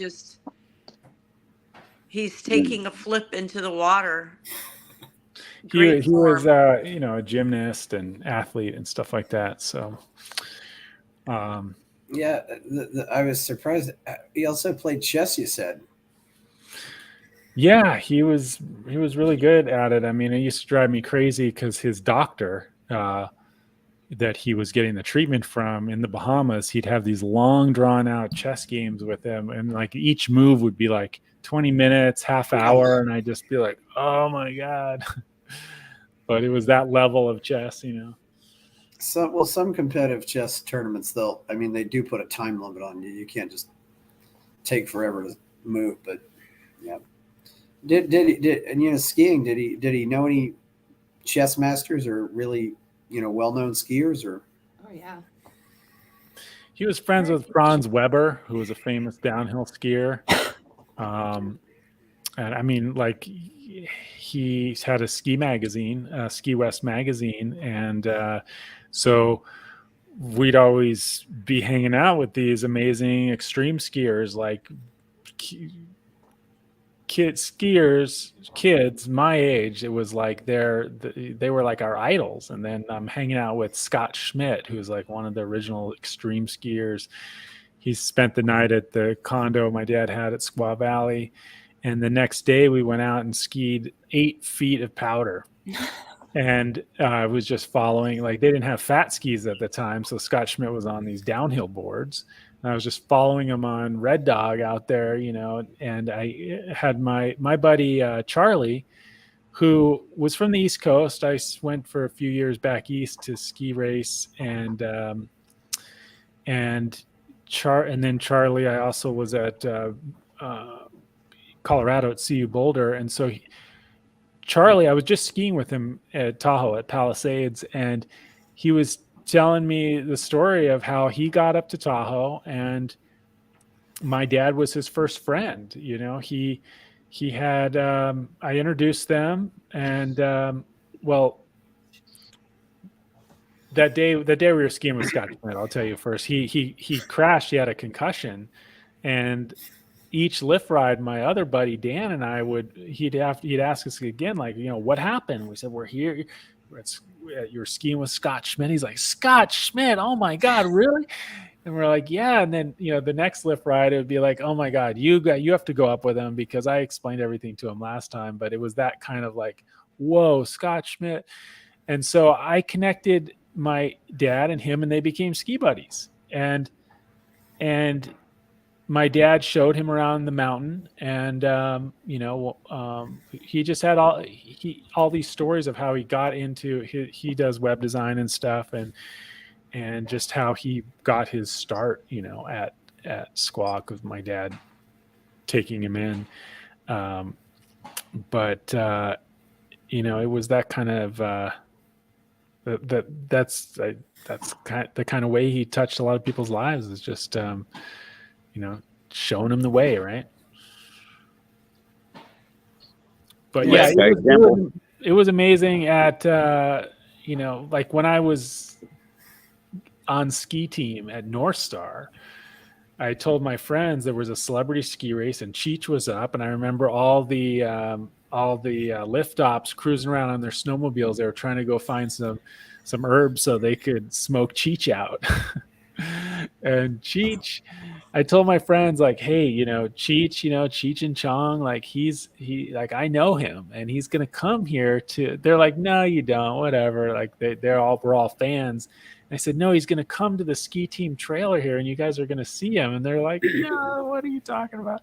So he comes at lunchtime, and all my friends are just cracking jokes with him, and like, you know, for hours, or like an hour, whatever the lunch period was. And so I was like a big, you know, a big star for the day, having Cheech show up. But it was definitely like that. You know, it was really cool to connect with Jimmy Pankow of the Chicago. Like, he was friends with all those guys, you know.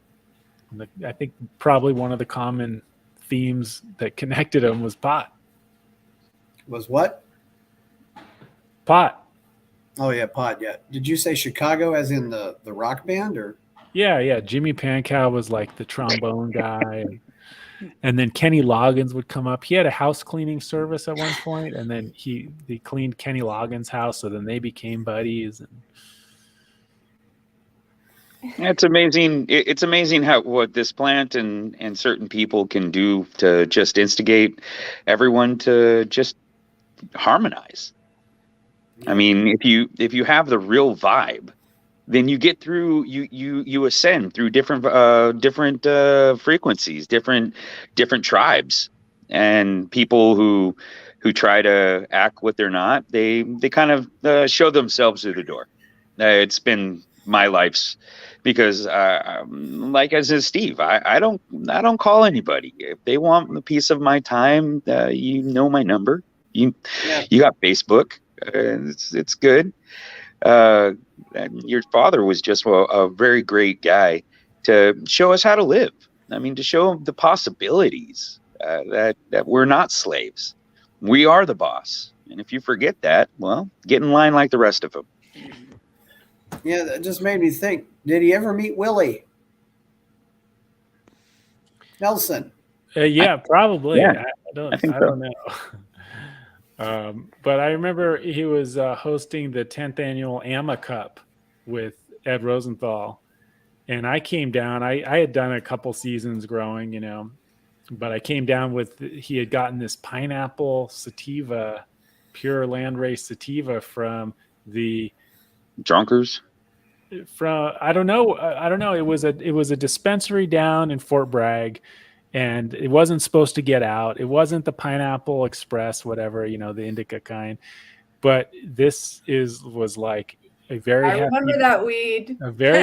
buzz, very strong, and had that sativa, uplifting vibe, and very just strong smelling. And so I came down late to the Cannabis Cup, and I wasn't even thinking like I was going to enter, but I had a couple ounces. You're supposed to submit a pound, but I had a couple ounces of the pineapple, and everyone had already smoked everything. And so we just got out some joints, last minute. And it's like everyone was so baked already.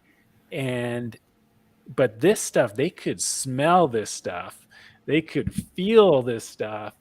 And so when it came down to it, it was by cheer. And at the end of the day, the pineapple got the greatest cheer, and I won. And so it was, but I also had bought a bunch of lottery tickets, and, like I threw down like $20 or $40 or something. And I bought a lot of lottery tickets. And so like, it was like Ed Rosenthal signed, book, or this bong. It was like all these things they were raffling off. And I just kept winning one after another after another. My dad was so embarrassed. I remember this. He had his head. You were there? Yeah. And he was like, you're going to think this is rigged. Okay. Cause he didn't want everyone thinking that like he was just hooking up his son with all the stuff, but he'd be like, Sky Kubby, come on up. It was a great night. Our friend was there, that we met in Bali, riding elephants up into the durian forest. Her name's Raina. She's from Nevada City, and she's one of those people. Was like, what do you do? And she said, I cheer. And she was a shamanic cheerleader. So like, kind of making fun of the tribe, but also like for real, she was literally a shamanic cheerleader. Like it, and so she's just a cool girl, and she came with us, and since it was by cheer, and that's what she does, she cheers, that she helped take it to the next level. But I thought I was just going to some pot thing. You see, my dad, I didn't realize was the 10th annual cup, American Medical Marijuana Association Cup, and that I'd win it. So I always kind of rejected a lot of my dad. You don't want to be just like your dad, and I wanted to go on a different path.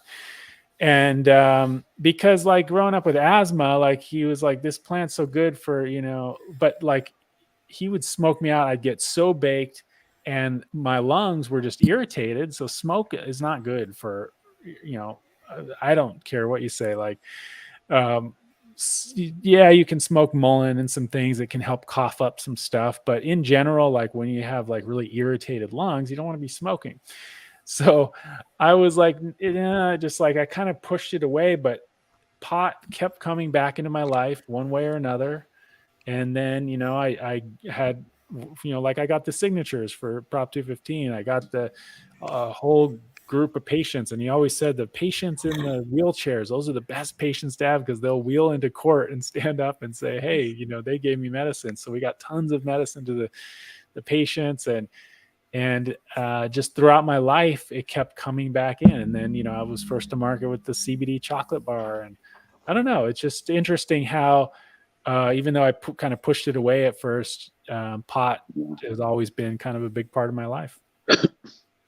Amen to that. Yep. Definitely.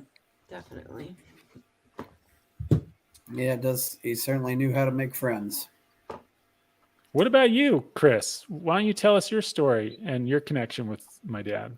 The only real connection I had with your dad was being involved with libertarian politics, and right. I didn't get to know him that well, but I've been I've been in the movement since the 90s, and I certainly favor medical marijuana, and I've certainly dabbled with a few other things, mainly ayahuasca, but you know, and certainly have a lot of friends in the medical marijuana movement. So, did you know him during the when he was running for governor, for Libertarian or president? Learned of him in 2008. Yeah, he was at national. He did very well at that convention. So, yeah. Yeah. What about that commercial? The South Park commercial? I think that was for I don't remember that, but it's it's interesting that your dad died in 2022, and also Peter Gorman died in 2022. If you knew Peter Gorman, oh yeah, who used to edit High Times, and one of the first non-indigenous people to try ayahuasca. So, yeah. Peter Gorman, he came out to. He was doing a story on my dad around the very same time that he got busted. I'm pretty sure that was him, because they were staking out my dad's house, growing his legal garden. And I don't know, there was a question at one point, I don't know. I think it was Peter Gorman. I'm not sure exactly, but there was a question whether or not the editor was in on it, the whole stakeout thing. But I mean, who knows? Who knows? It's just that yeah. So and wasn't that about the same time that we lost McWilliams? Because he's been gone a long time. Peter McWilliams, yeah. I think so. I remember him telling me that story. It was very sad. Yeah.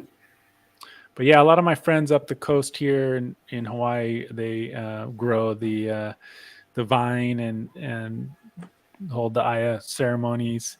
Yeah. And it's get a lot of that medicine out to the mainland and stuff. Yeah. There's definitely a lot of things going on right now. I mean, certainly Hawaii is certainly a place where you can, it's basically the same as the rainforest. Did your dad ever go down to the Amazon by chance? No, but I went down there, and I was finding the best cacao I could find for my brand, and I went on this whole cacao quest.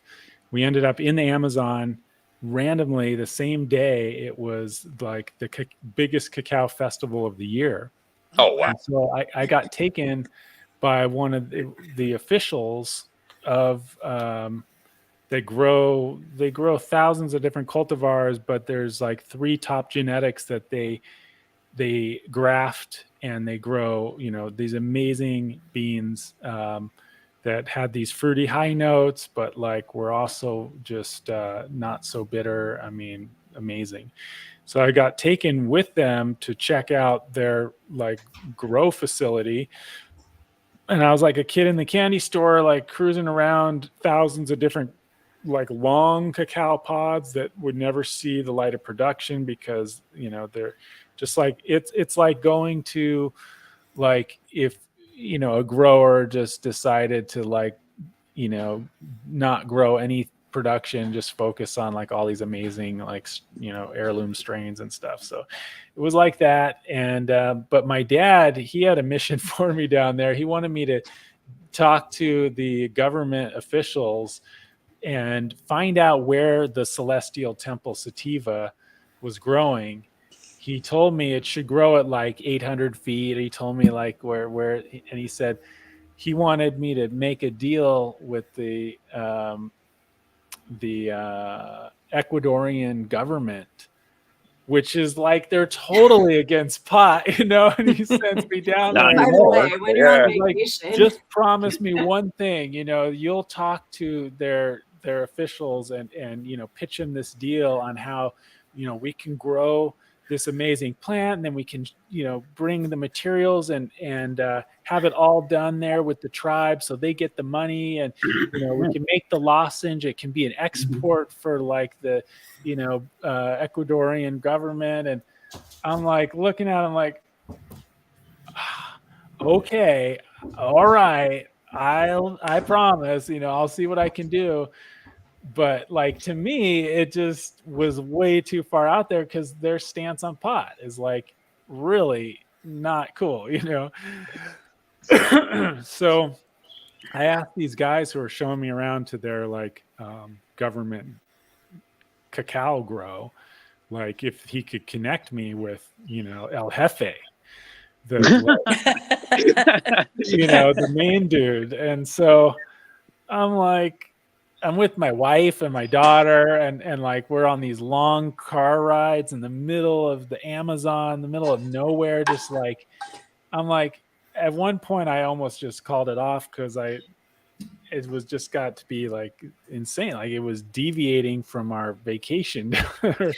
and so we end up at this like headquarters place, this big official thing. And I get, I keep pitching the deal and say, I need to talk to someone higher. And I don't even really speak Spanish, but like somehow we got through. And then I go in, and it's like, there's El Jefe, and he's got his like the flags and the chair, and I get walked into this big room, and I go in, he speaks English. And so I pitch him the deal and tell him who my dad is, and how like this can be a major export, and how there's this lozenge, and it could be for pharmaceutical purposes. And it gets you really high, but it's also really, and there's these other ones that don't really get you high. And like, I pitched the whole deal to him, and at the end he said, you know what, it's a really cool idea, and I really want it. Like, I really want to do this. But he's like, there's absolutely no freaking way this is going to happen, because he said it's against the law. They really don't like marijuana here. And he just gave me all these reasons why like it was not going to happen. And I was like, all right, I did what I said I'd do, and tried to, do a deal with the Ecuadorian government for. You got face to face. What a mission, man. It was, I totally forgot about that. I was just going to tell you about going to the Amazon, and then I remembered that, oh yeah, my dad put me on a mission down there. Oh, I that's just so wondered, funny. your dad went to Canada, he went to the Bahamas. I don't know if there's any place else he traveled, but No, nothing I can think of. U.S. Virgin Islands. He went to Bonaire. He would scuba dive in different places. Well, Sky, he also was, well, we may as well tell him the story about his draft dodger days, because that led him to the north tip of Africa, right? Where him and, as the story's told, and you might want to jump in and correct me if I'm wrong, but as I recall, him and Cheech being roommates in college, drafting was coming around for a lot of young men in the late 60s and early 70s. So this probably would have been around, what, 68, Sky? And he and Cheech decided that, fuck the war and fuck being drafted. So they coordinated the idea. I don't know if he actually was there with them, but coordinated the idea that they would paint, anti-war slogans on their body. I think so your dad Cheech went to Canada. I think that was yeah. Well, to later, I think he discovered that. I think they had different last names, so they were probably at different precincts. But your dad's putting, the anti-war slogans all over his body, putting his clothes on, goes down to the precinct, they all have to wait in line. And then, there's a point where they're going to tell you to strip down so you could be weighed and checked in, and, they're going to do the physical and people that aren't going to make it go one way and those go another way that are, healthy young men.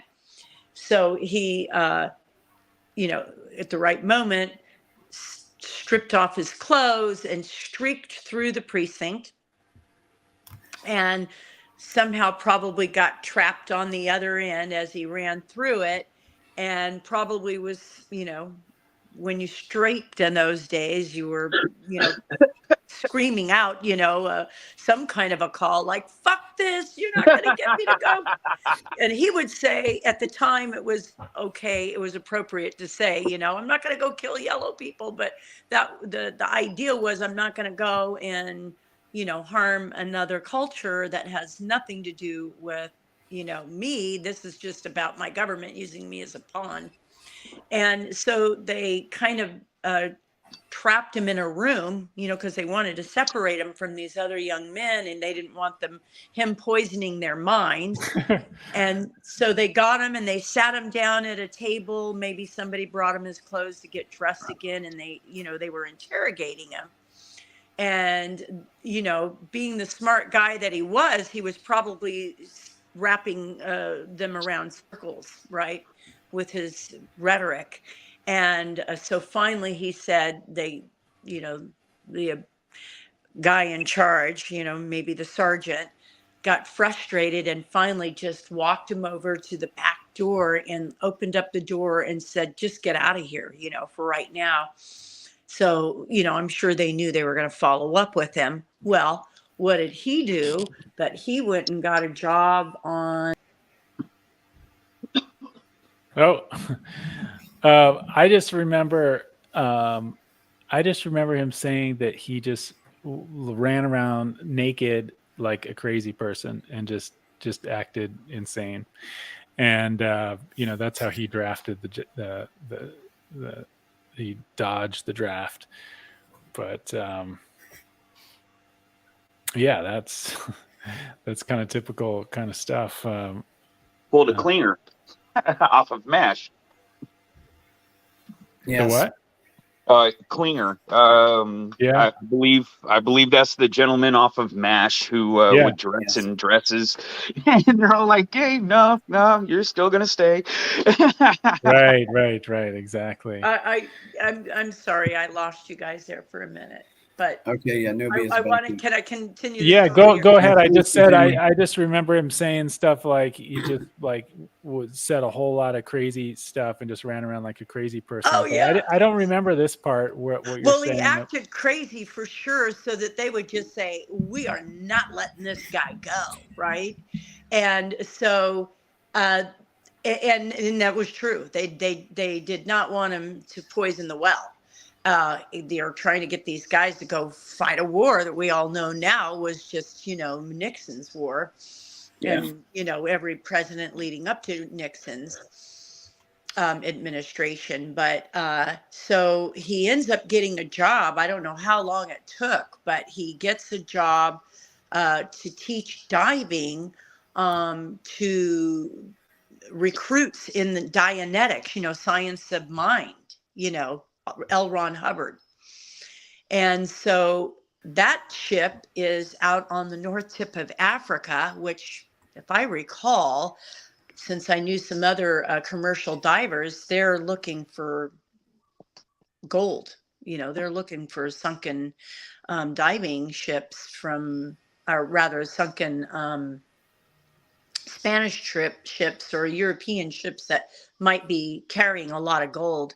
But also it probably was a training exercise for, the shipmates. I mean, I think we've all known now through some of the stories that are being told that there was, a recruitment period that you'd have to go through, and they'd get you out on a ship, and it was pretty strict. But your dad, I think, entered as not a recruit so much as the diving instructor. And he said they really worked him hard. Like they were trying to get him to come on board. But, sooner or later, there was a letter calling for him, like you got to come and answer to your, to your absence. Like you left, you skipped the country.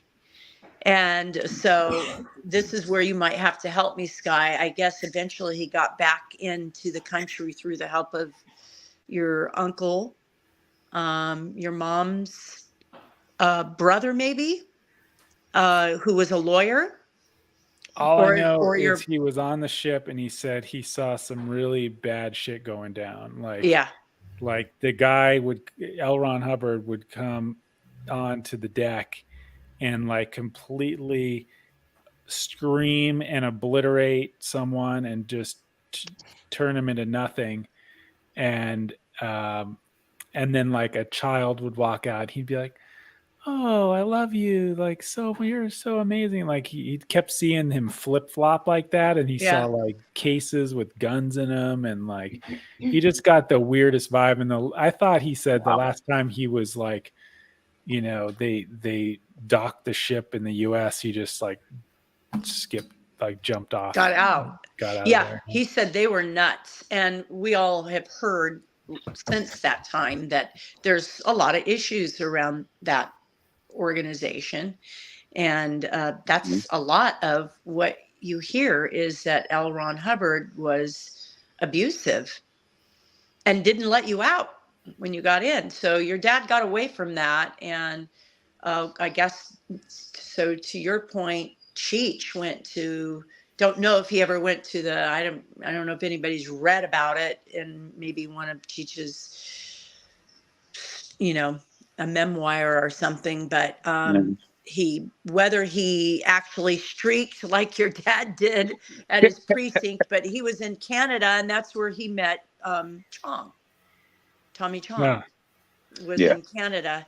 And so your dad made it back, and I guess one of your uncles may have helped him get back and write a letter to the government and basically get him off the hook for his bad behavior. But he obviously was not, somebody that they wanted around other, privates that they were trying to, brainwash to go and fight their war. It's funny how you said that about, they didn't want him around, because ultimately there's so much truth in that when you have one awakened person and you've got like it's contagious, and they wanted to squash him, after he passed the law with all of you and everyone, because that's how I see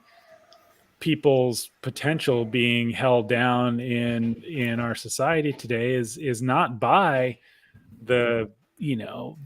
we can't play victim and say it's all these reptilian overlords or whatever. It's like it's us. It's the people themselves holding back their evolution and their growth by their own consciousness. And of course, who creates that consciousness through the control and the media and all that, but Big Brother. And so like my dad's book, The Politics of Consciousness, it really gets into that, and how the most dangerous thing for them is the awakening of consciousness. And I think that's like when I just had dinner with an old friend of my dad's, Bob Newman, down in Los Angeles on this last trip. He was telling me a lot of these same kind of stories. Like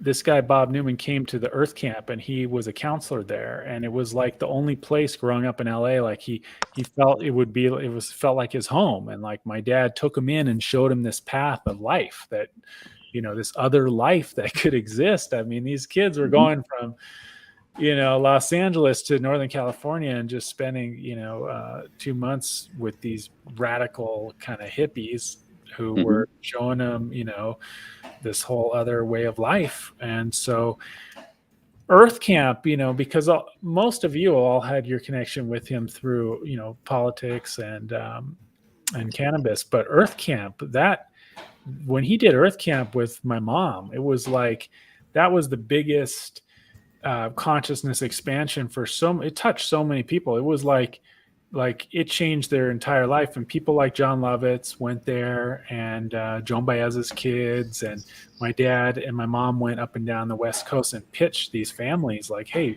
let us take your kids to summer camp and do backpacking.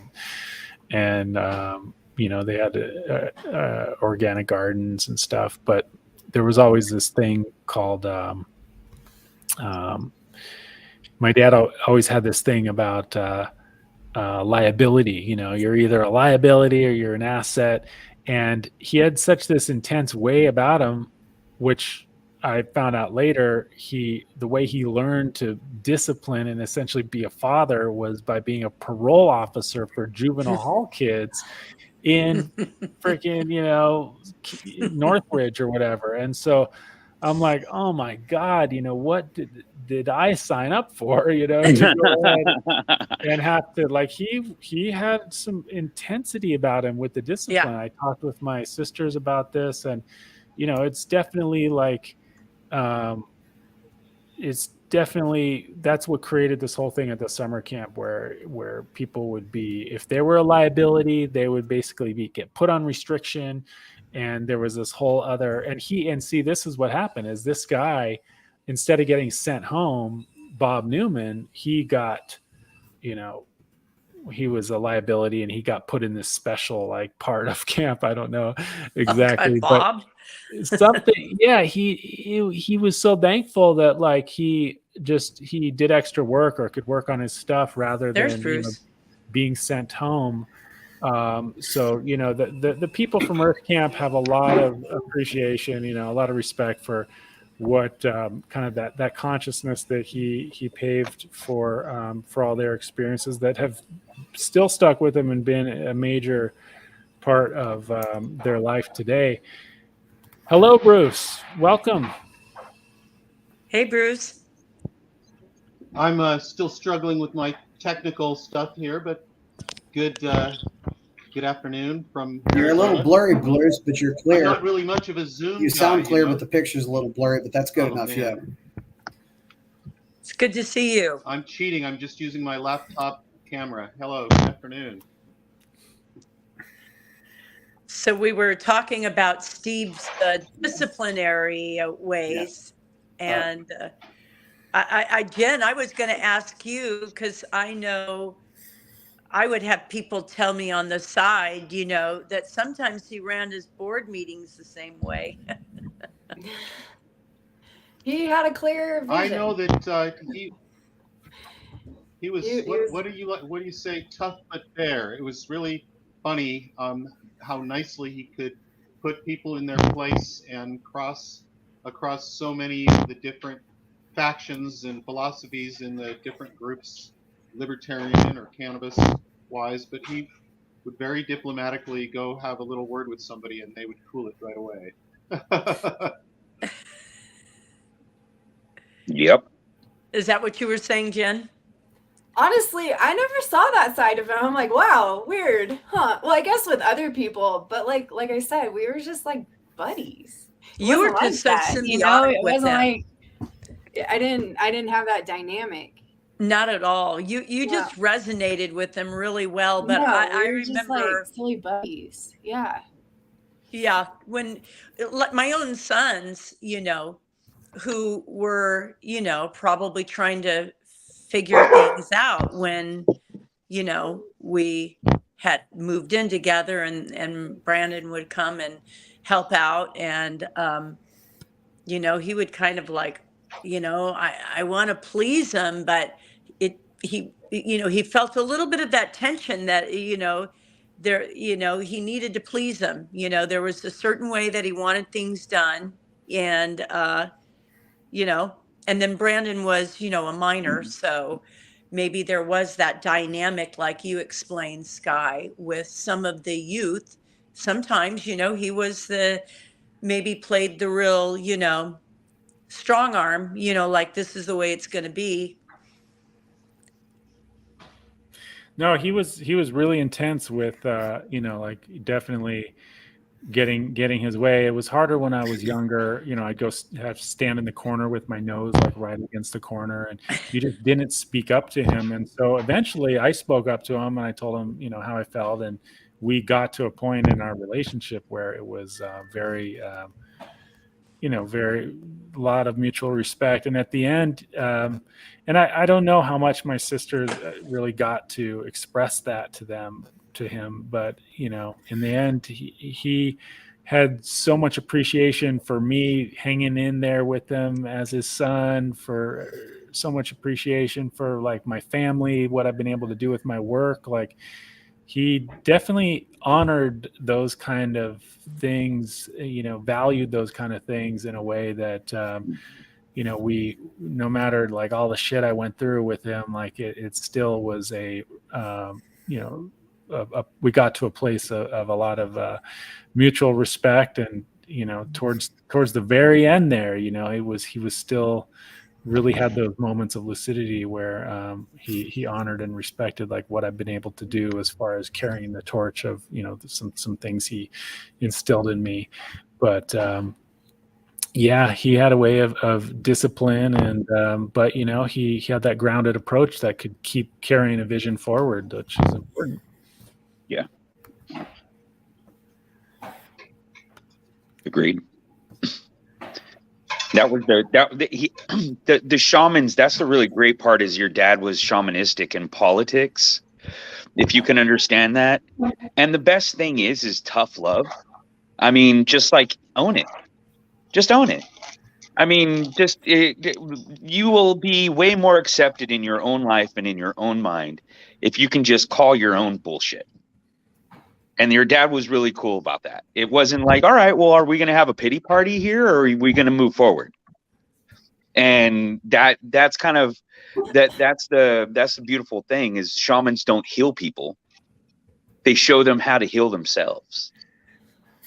And that was a really great part, because that resonates with me and a lot of things that I've done in my lifetime, coming from nothing to having everything that I have right now. I'm not saying that I have the world in an oyster shell and everything's butterfly, sunshine, and daisies with unicorns prancing around, but I'm happy.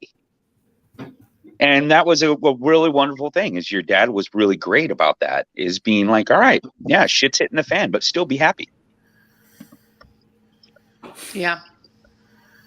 He definitely, I would say, as he came to terms with his life down the road, as he got to 74, 75, not being able to go out and ski and do the things that he wanted to, there probably was a little period of time there where he was frustrated, but he just accepted it, and just decided that he liked his home.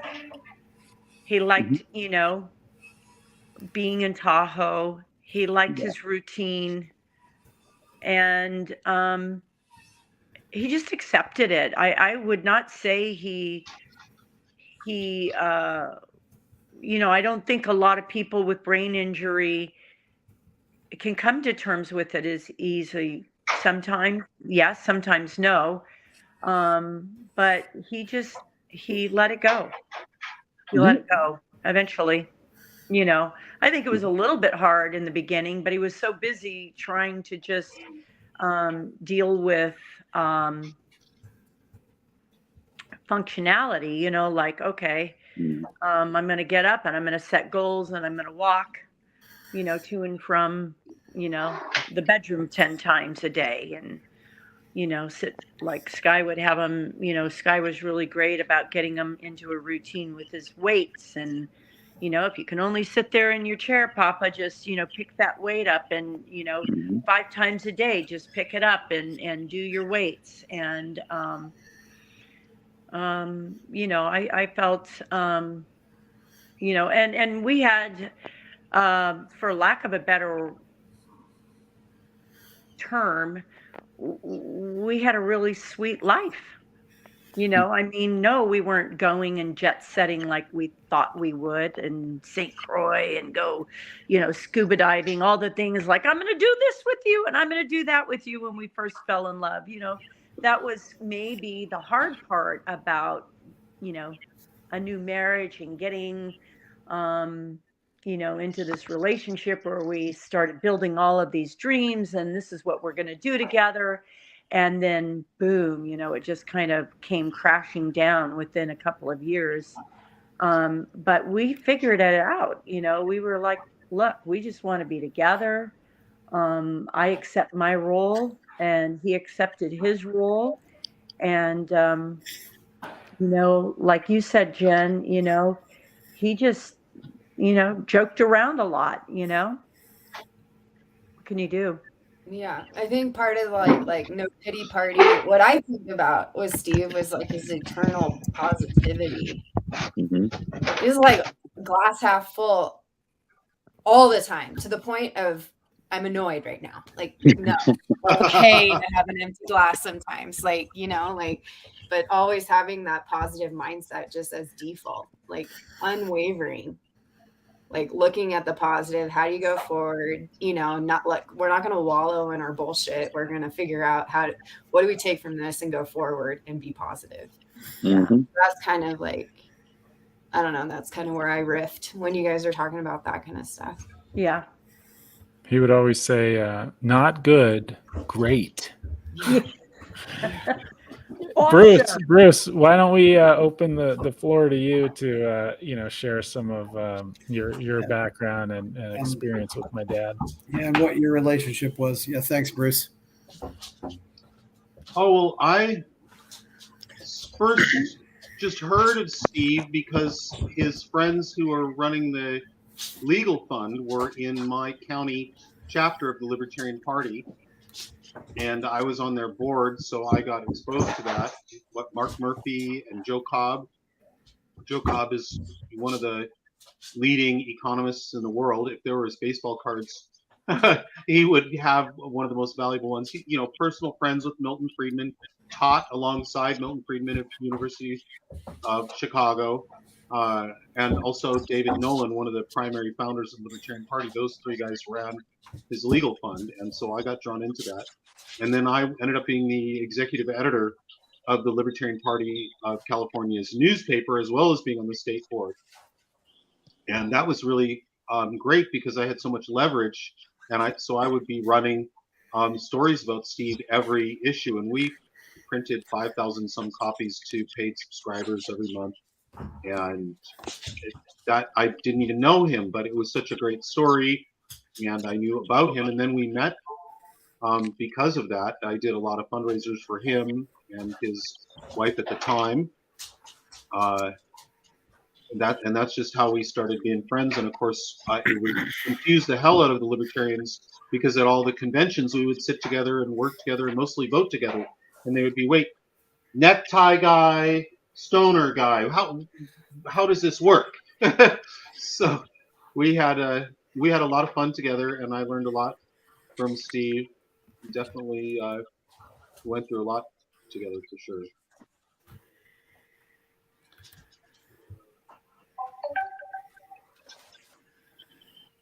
Cool. Yeah. Yeah, when was that about, Bruce? That was primarily in the early 2000s when we got started, and continued through a lot of the medical marijuana legalization stuff.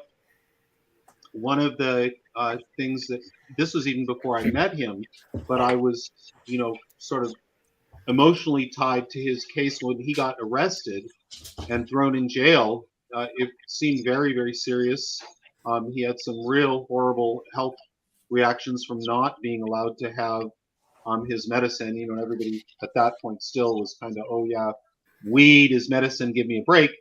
But I could tell it was a problem, so I did two things. I mobilized my libertarian contact assets because I had my hands on the mailing list and the phone list of the Libertarian Party of California and a bunch of other fundraising stuff that I was entitled to use.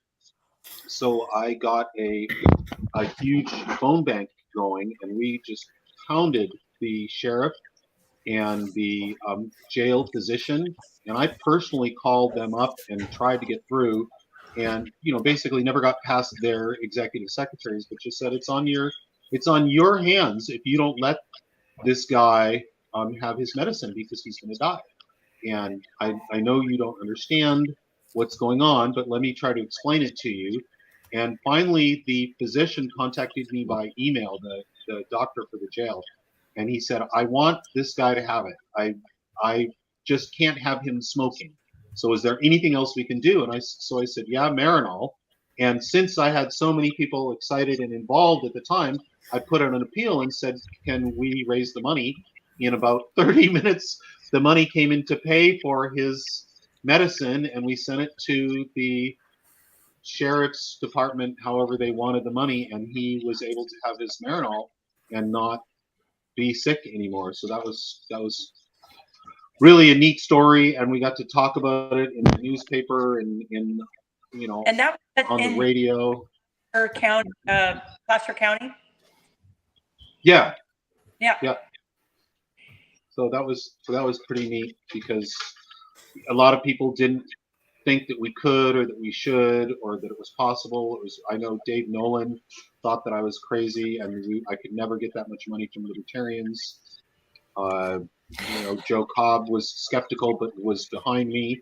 Mark Murphy was in, with both feet. He jumped right in. He gave a lot of money personally and was very, very trustworthy when he was in charge of the Steve Kubby Legal Defense Fund. So, Bruce, just for clarification, you're saying on my part, maybe the audience got it, but I had also another angle to that story.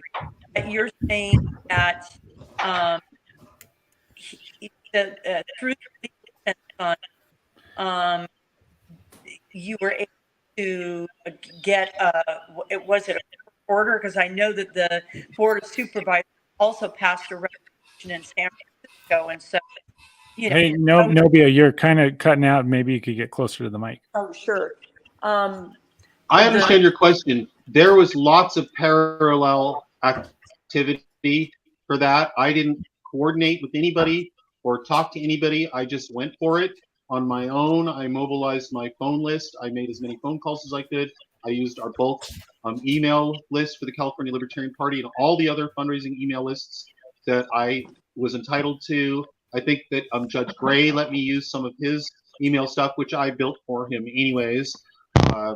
But I know that other people were doing things and other people were doing their own phone efforts. Calls made down to the sheriff's department? Yeah, I personally called the heck out of them and begged as many people as I could, please make phone calls, and we really lit the switchboard up. Yeah, we had our own fundraising. And there you go, Bill McPike. It looks like he's joining us. Welcome. Hey, Bill. Tell us about yourself. Tell us who you are. Bill. Yeah. Anyway, yeah, I represented Steve up there in Placer. We had a couple of different things. We were trying to revive an appeal to challenge a search warrant under a quorum nobis. We had dozens of phone calls and emails and everything while he was in Canada. And then they bought me a ticket. I flew up to Vancouver, and we came back. They told, when we landed in San Francisco, they told everybody to remain seated. Then they called Steve forward, and I went up there to find out what was going on. As his attorney, and I saw cops because they had the door open. I saw cops standing at the door, about 6 of them. You could see all the party lights. There were cop cars all over the tarmac at San Francisco International Airport. And they go, "You're not Steve Kubby." I go, "I'm his attorney." they go, well, go get him. So I went back and told Steve. So anyway, he walked forward. I followed him, and they arrested him right there on the plane. And then the stewardess told everybody on the plane that he was an immigration refugee seeking asylum in the United States. You know, what a crock of shit. But anyway, he'd already gotten a prescription from Dr. Todd Mikaria for the Marinol. I didn't know, all the rigmarole that you went through, Bruce, to secure that. But I knew he had it in the jail. We tried to get him some oatmeal tainted cookies, but they wouldn't let us do that. And I was back in the judge's chambers, and he had a doctor, a nurse, the DA, a few other people, the watch sergeant from the jail, and the judge was considering allowing him, edibles with THC. And I went and talked to Steve about it. And he was high on that Marinol. He told me later that stuff could so strong, it would make you get you spaced out and even hallucinate. So Steve had felt the effects of that. So he said, "Go ahead and drop the request." So that's interesting hearing about how you paid for it and whatever and got it to the jail. But anyway, Steve always had a smile. He loved people. If there was an issue, he'd go, "Well, Bill, it's like this." And he was just a great person. He loved everybody. I think that was the last story that Steve got to tell me when Novia said, "Hey, we're going to be in Las Vegas tonight." So I just dropped what I was doing and drove out there. And he was telling me, it was a little tough for him to get the words out, but he was telling me the story about how he made friends with all the gangsters and got their respect when he was locked up. And I'd heard the story before, so I remembered. Yeah.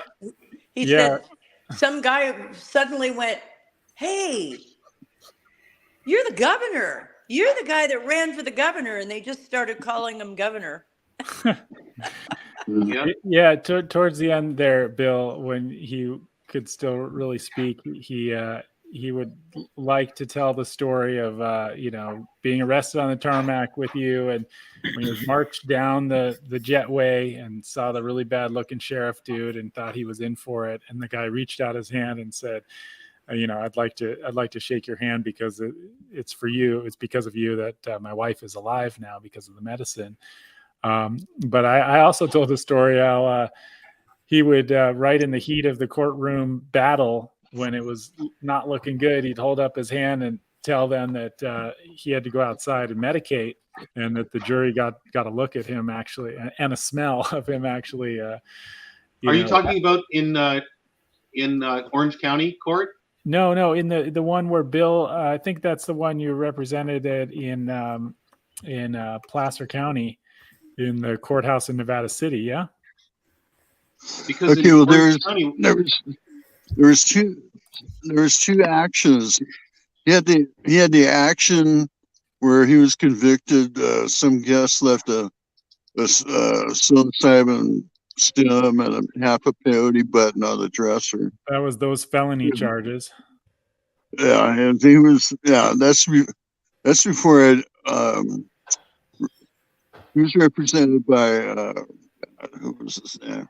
Tony Serra. I can't remember. Anyway, he was represented by somebody from San Francisco. He went to Canada, and you got him on the way back. So, yeah, I brought him back after that for the violation of probation. So I represented him. I don't know when it was, 2005, 2004. But his conviction, you were talking about, conviction Yeah, was back yeah, in not the felony charges. 1999. Right. But what happened with that? How did it get resolved? The case you worked on with him. On a probation violation, Yeah. they he had about 60 to 80 people. They packed the courtroom. All of his fans couldn't get in. Yeah, so we went to court a few times. Basically, it was to get him on edibles, and then when he was spaced out on that Marinol, he told me to drop that, and then they released him. See, and that stuff really did space him out. I remember myself and my sisters were like, he is not the same person. Like that kind of extreme synthetic isolate, I guess you could say, was not working for him. It totally tweaked him out. So, but he was like really high, and he was probably like, yeah, I'll just take this stuff, man. Yeah, that's my analysis as to what happened, because he was a staunch believer in the edibles versus the synthetic. Yeah, the whole plant, real deal. Yeah, so that was a weird time. It's interesting to hear you say that. That I didn't know that he dropped it because he was in that state, but that I absolutely think that's why he dropped it. He was so high on the Marinol, but he came back to the whole plant, so that's good. Yeah, when he came and stayed with me for a couple of weeks, he had his bottle of Marinol, and he goes, here, you can have them. They just spaced me out. I don't want them. And he goes, keep them in the refrigerator. I never tried it. Wow. But he abandoned it right there. So, and he hadn't been taking them. That was the original prescription that Dr. Todd wrote for him, and Bruce scored it for him and got it to the jail. Yeah, I remember we were all doing a big phone tree trying to raise money for him and stuff like that. But it could have saved his life, or at least brought his blood pressure down. It served its purpose at the time. So when he was staying with me in Orange County right after he got released from jail, which is the first time I met him, because I contacted him and said, I have an extra bedroom. I don't know if you need it, but seems like you don't have any place to stay. And so he stayed with me for a while, and it would make him be okay, even though he would prefer the whole plant, certainly.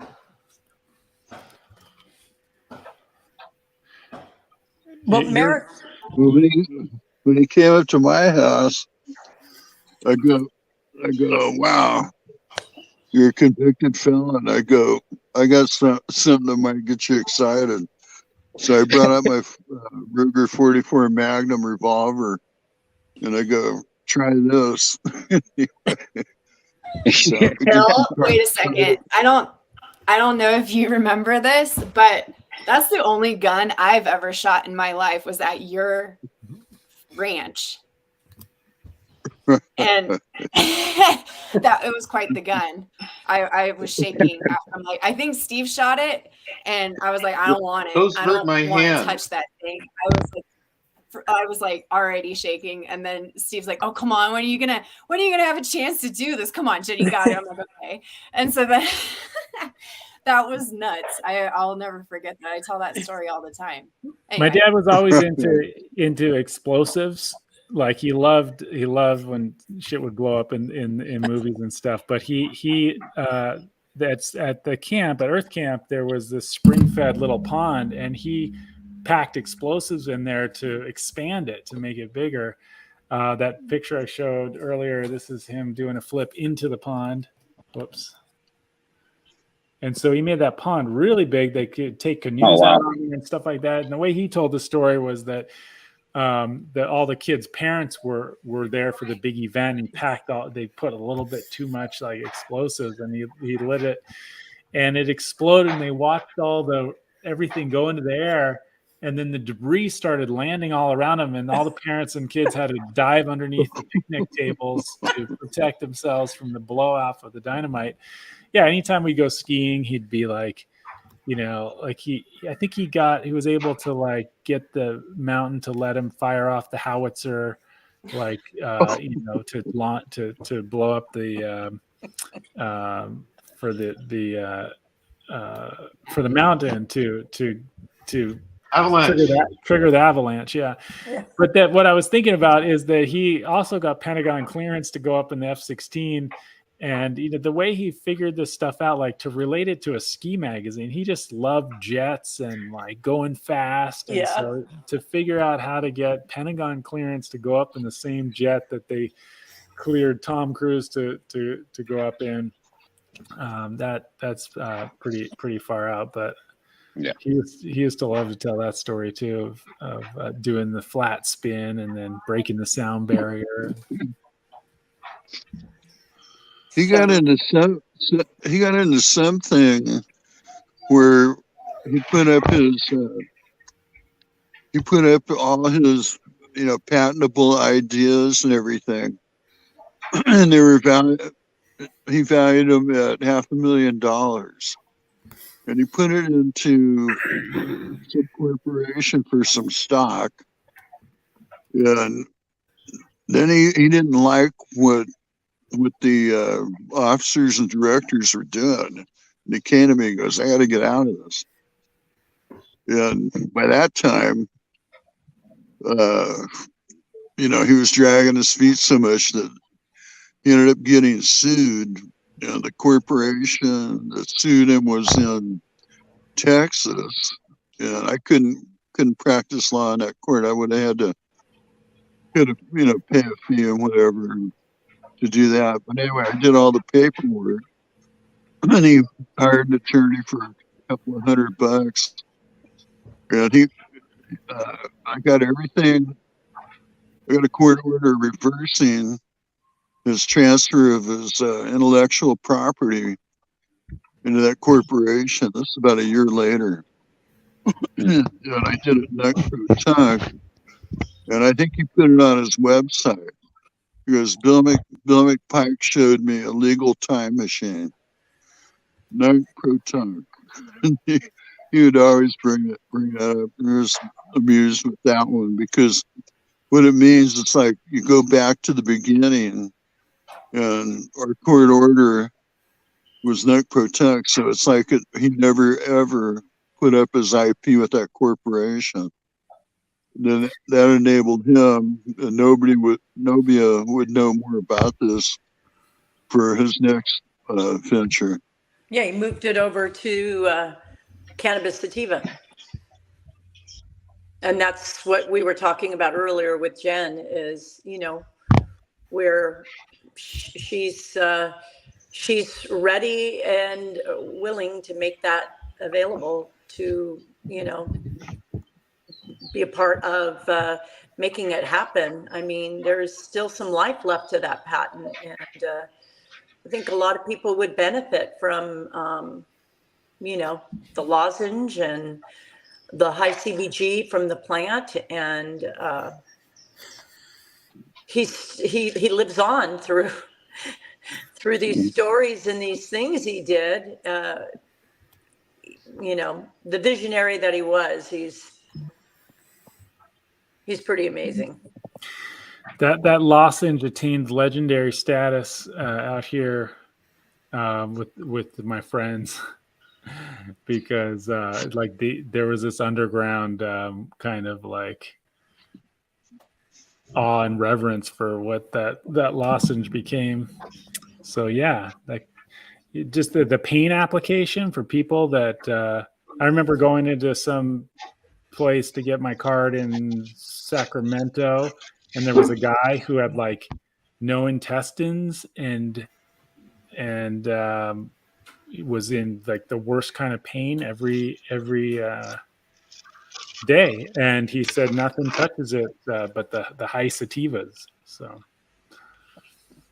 Look, You still no, have these some. are Cubby lozenges.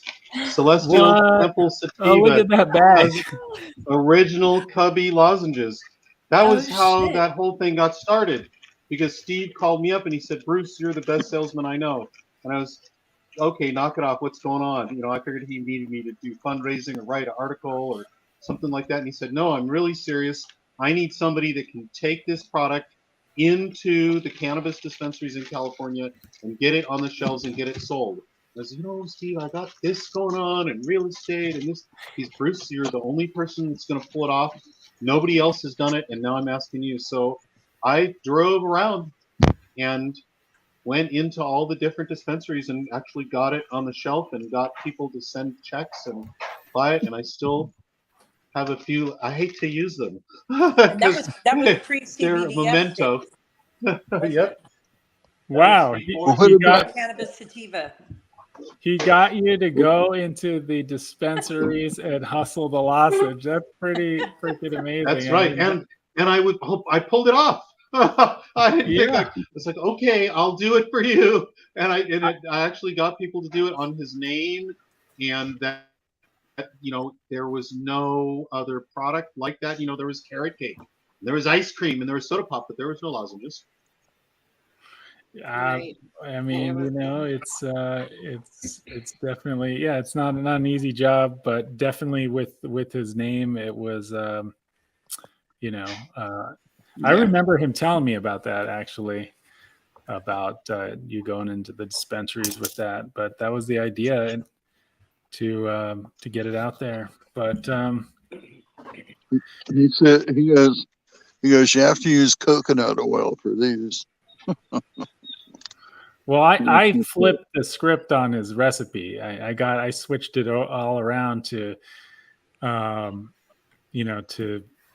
using healthy, like that's the brown rice syrup, the coconut, or shifting it to organic. I'm like, come on, you taught me this stuff, but we got to go organic. And it turned out to taste better actually, but it just was such a trip, the whole spherical lozenge thing. And yeah, we'll see if we can do something with it someday. I'm sure between all of us, we can figure out how to, get the patent back and do something with it. I mean, we all have great resources, and the name. I mean, I could just see if we have the distribution set up ahead of time, I could see my dad's profile, black and white, old style apothecary kind of branding. And depending on what kind of product, it could be set up in just a modern day, e-commerce Shopify store with all the bells and whistles, for to just do a smart e-commerce brand that does 6 figures a month.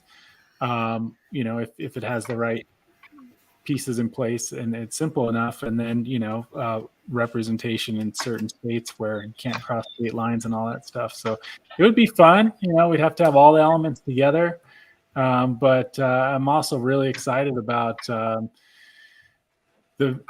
I stayed out here in Hawaii with a guy who was a bamboo master, Leimana, which means circle of power. And he went all over the world and got all the bamboo cultivars and complex joinery and built houses out of bamboo and made all these cool bamboo structures. But he always talked about this thing, bamba cement, where you have Chris, the pounding's coming through.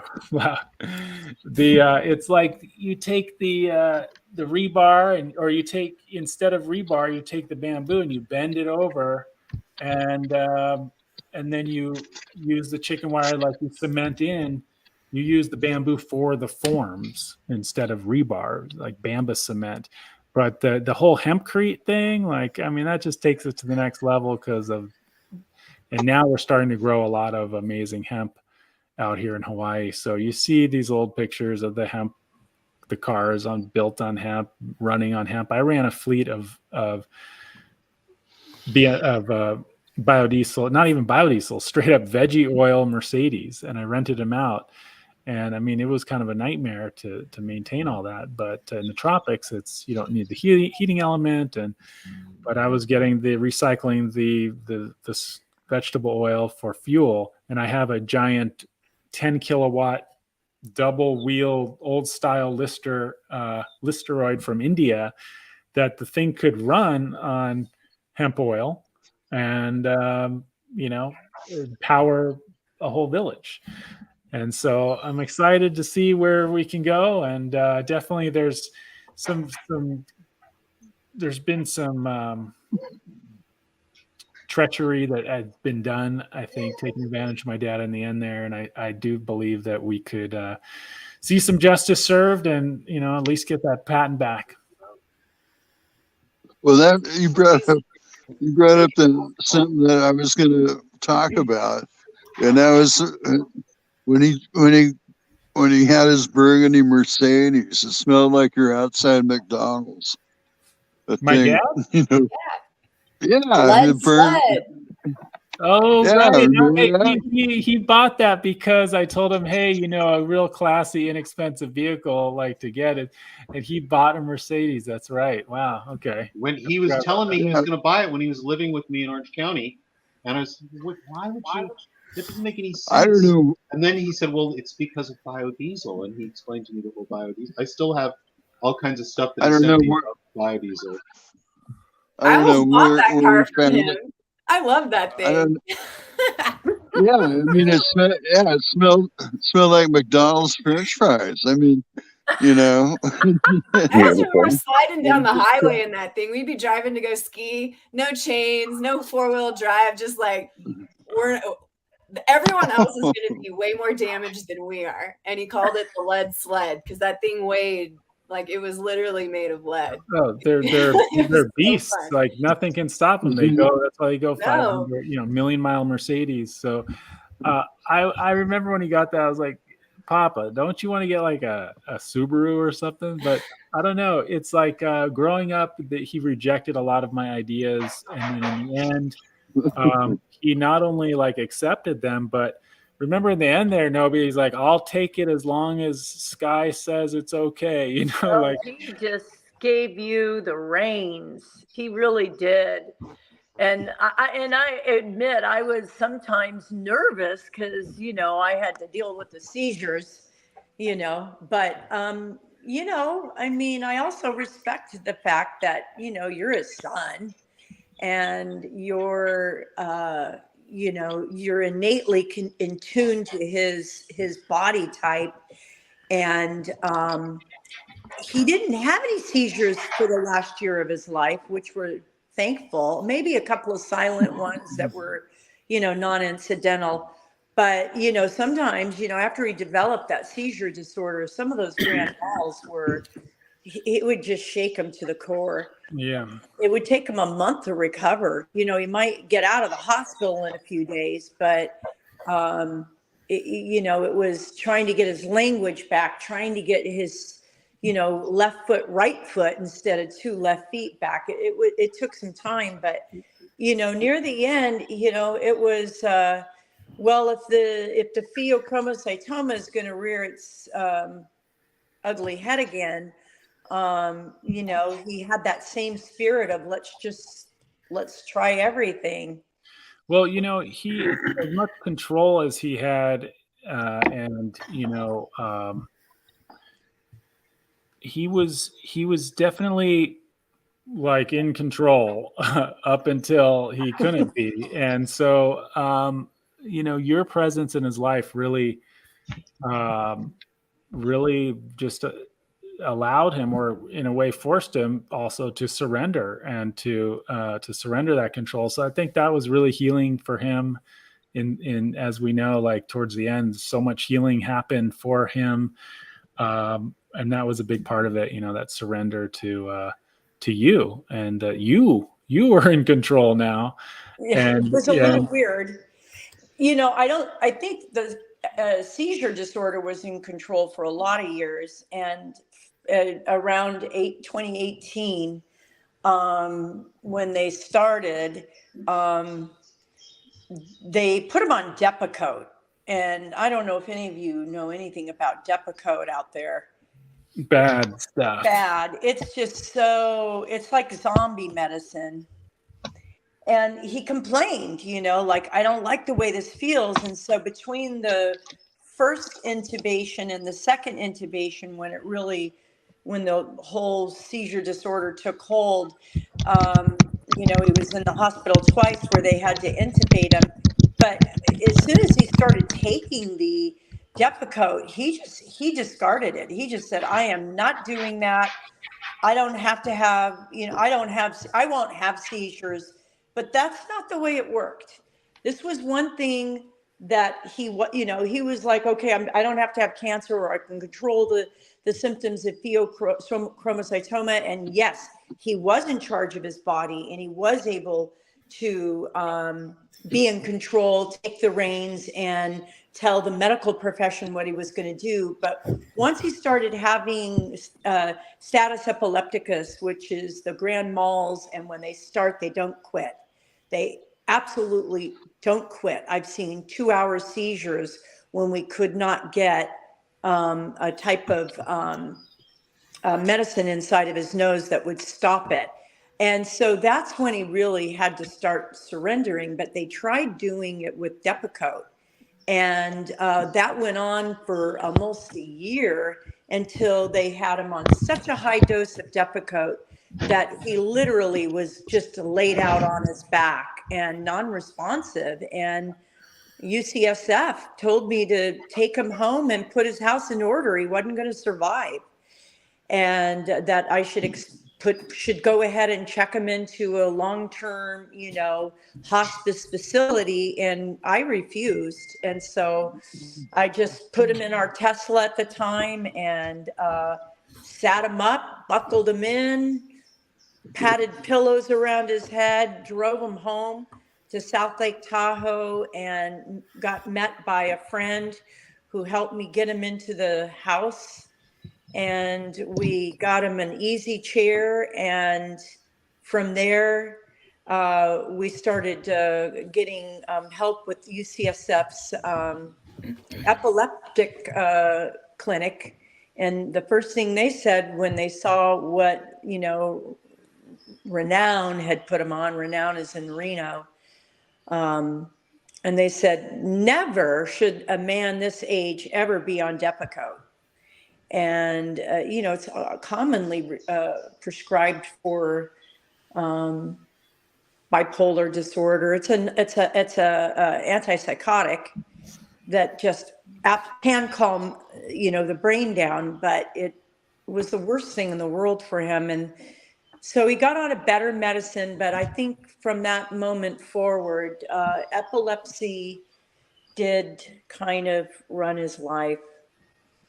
And, everything had to be planned around not having a seizure and controlling the environment when a seizure did happen.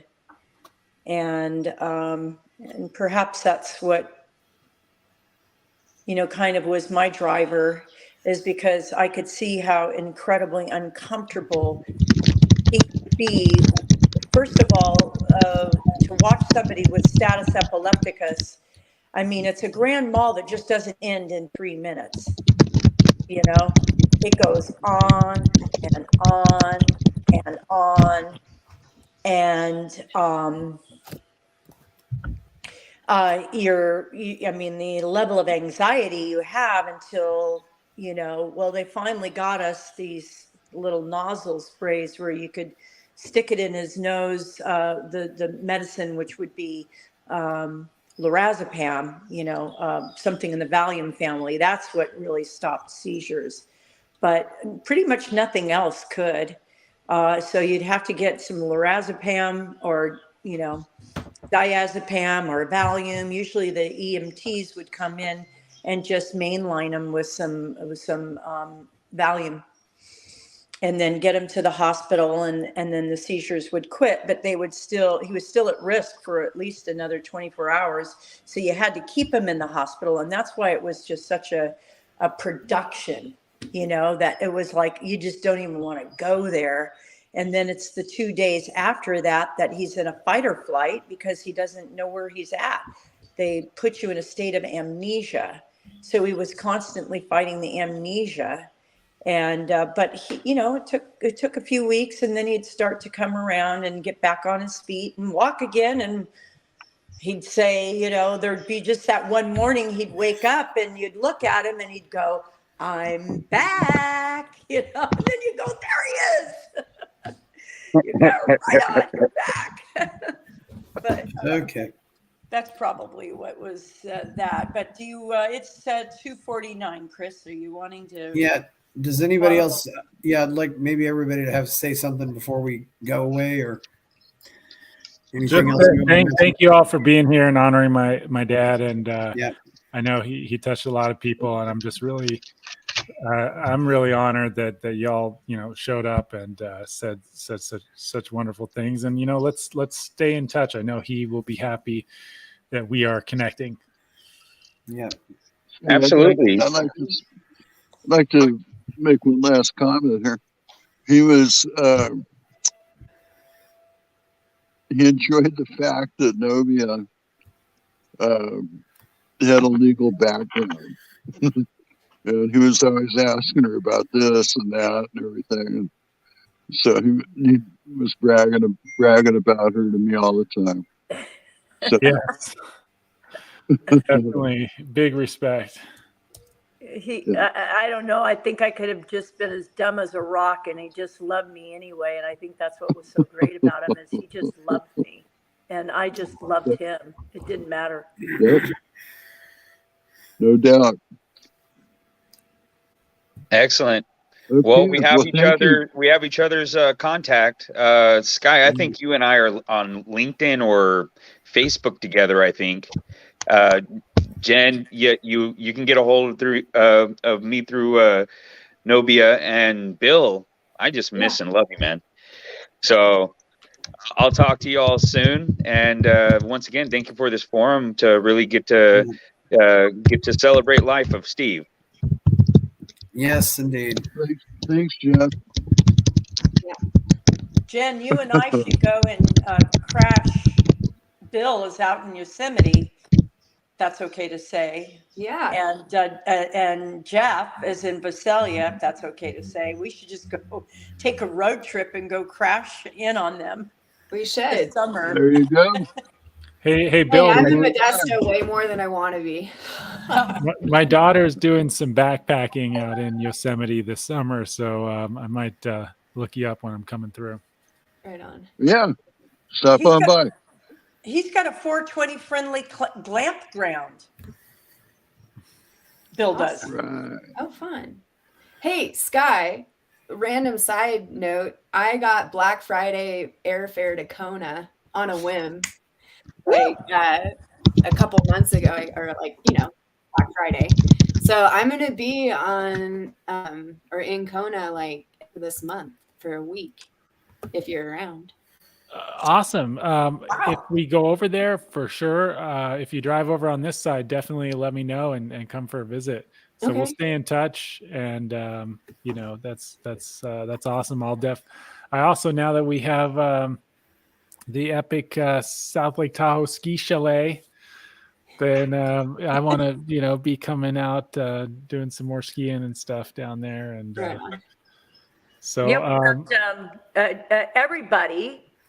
And Jen, you're a neighbor, but we have the Cannabis Castle is available anytime anybody wants to just come and plant your butt right on the couch and hang out and stay for a couple of days, ski, summertime, go to the lake. We're right in El Tahoe. We're close to the lake, and we've got kayaks and bikes and the pool. I have really great memories of staying up there with Steve. It was a lot of fun.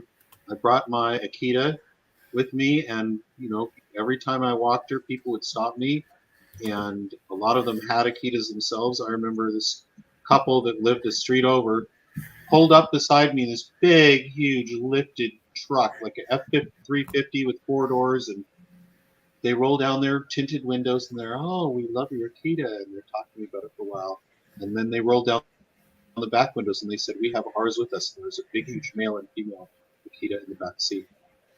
Yeah, it's a very dog-friendly neighborhood, and of course, needless to say it, the venue is 420, but it's also pet-friendly. I have 2 golden doodles, which are Sky. They're climbing, and Jen, they're climbing over the snow mounds into the neighbor's yard. Oh, The snow is so deep.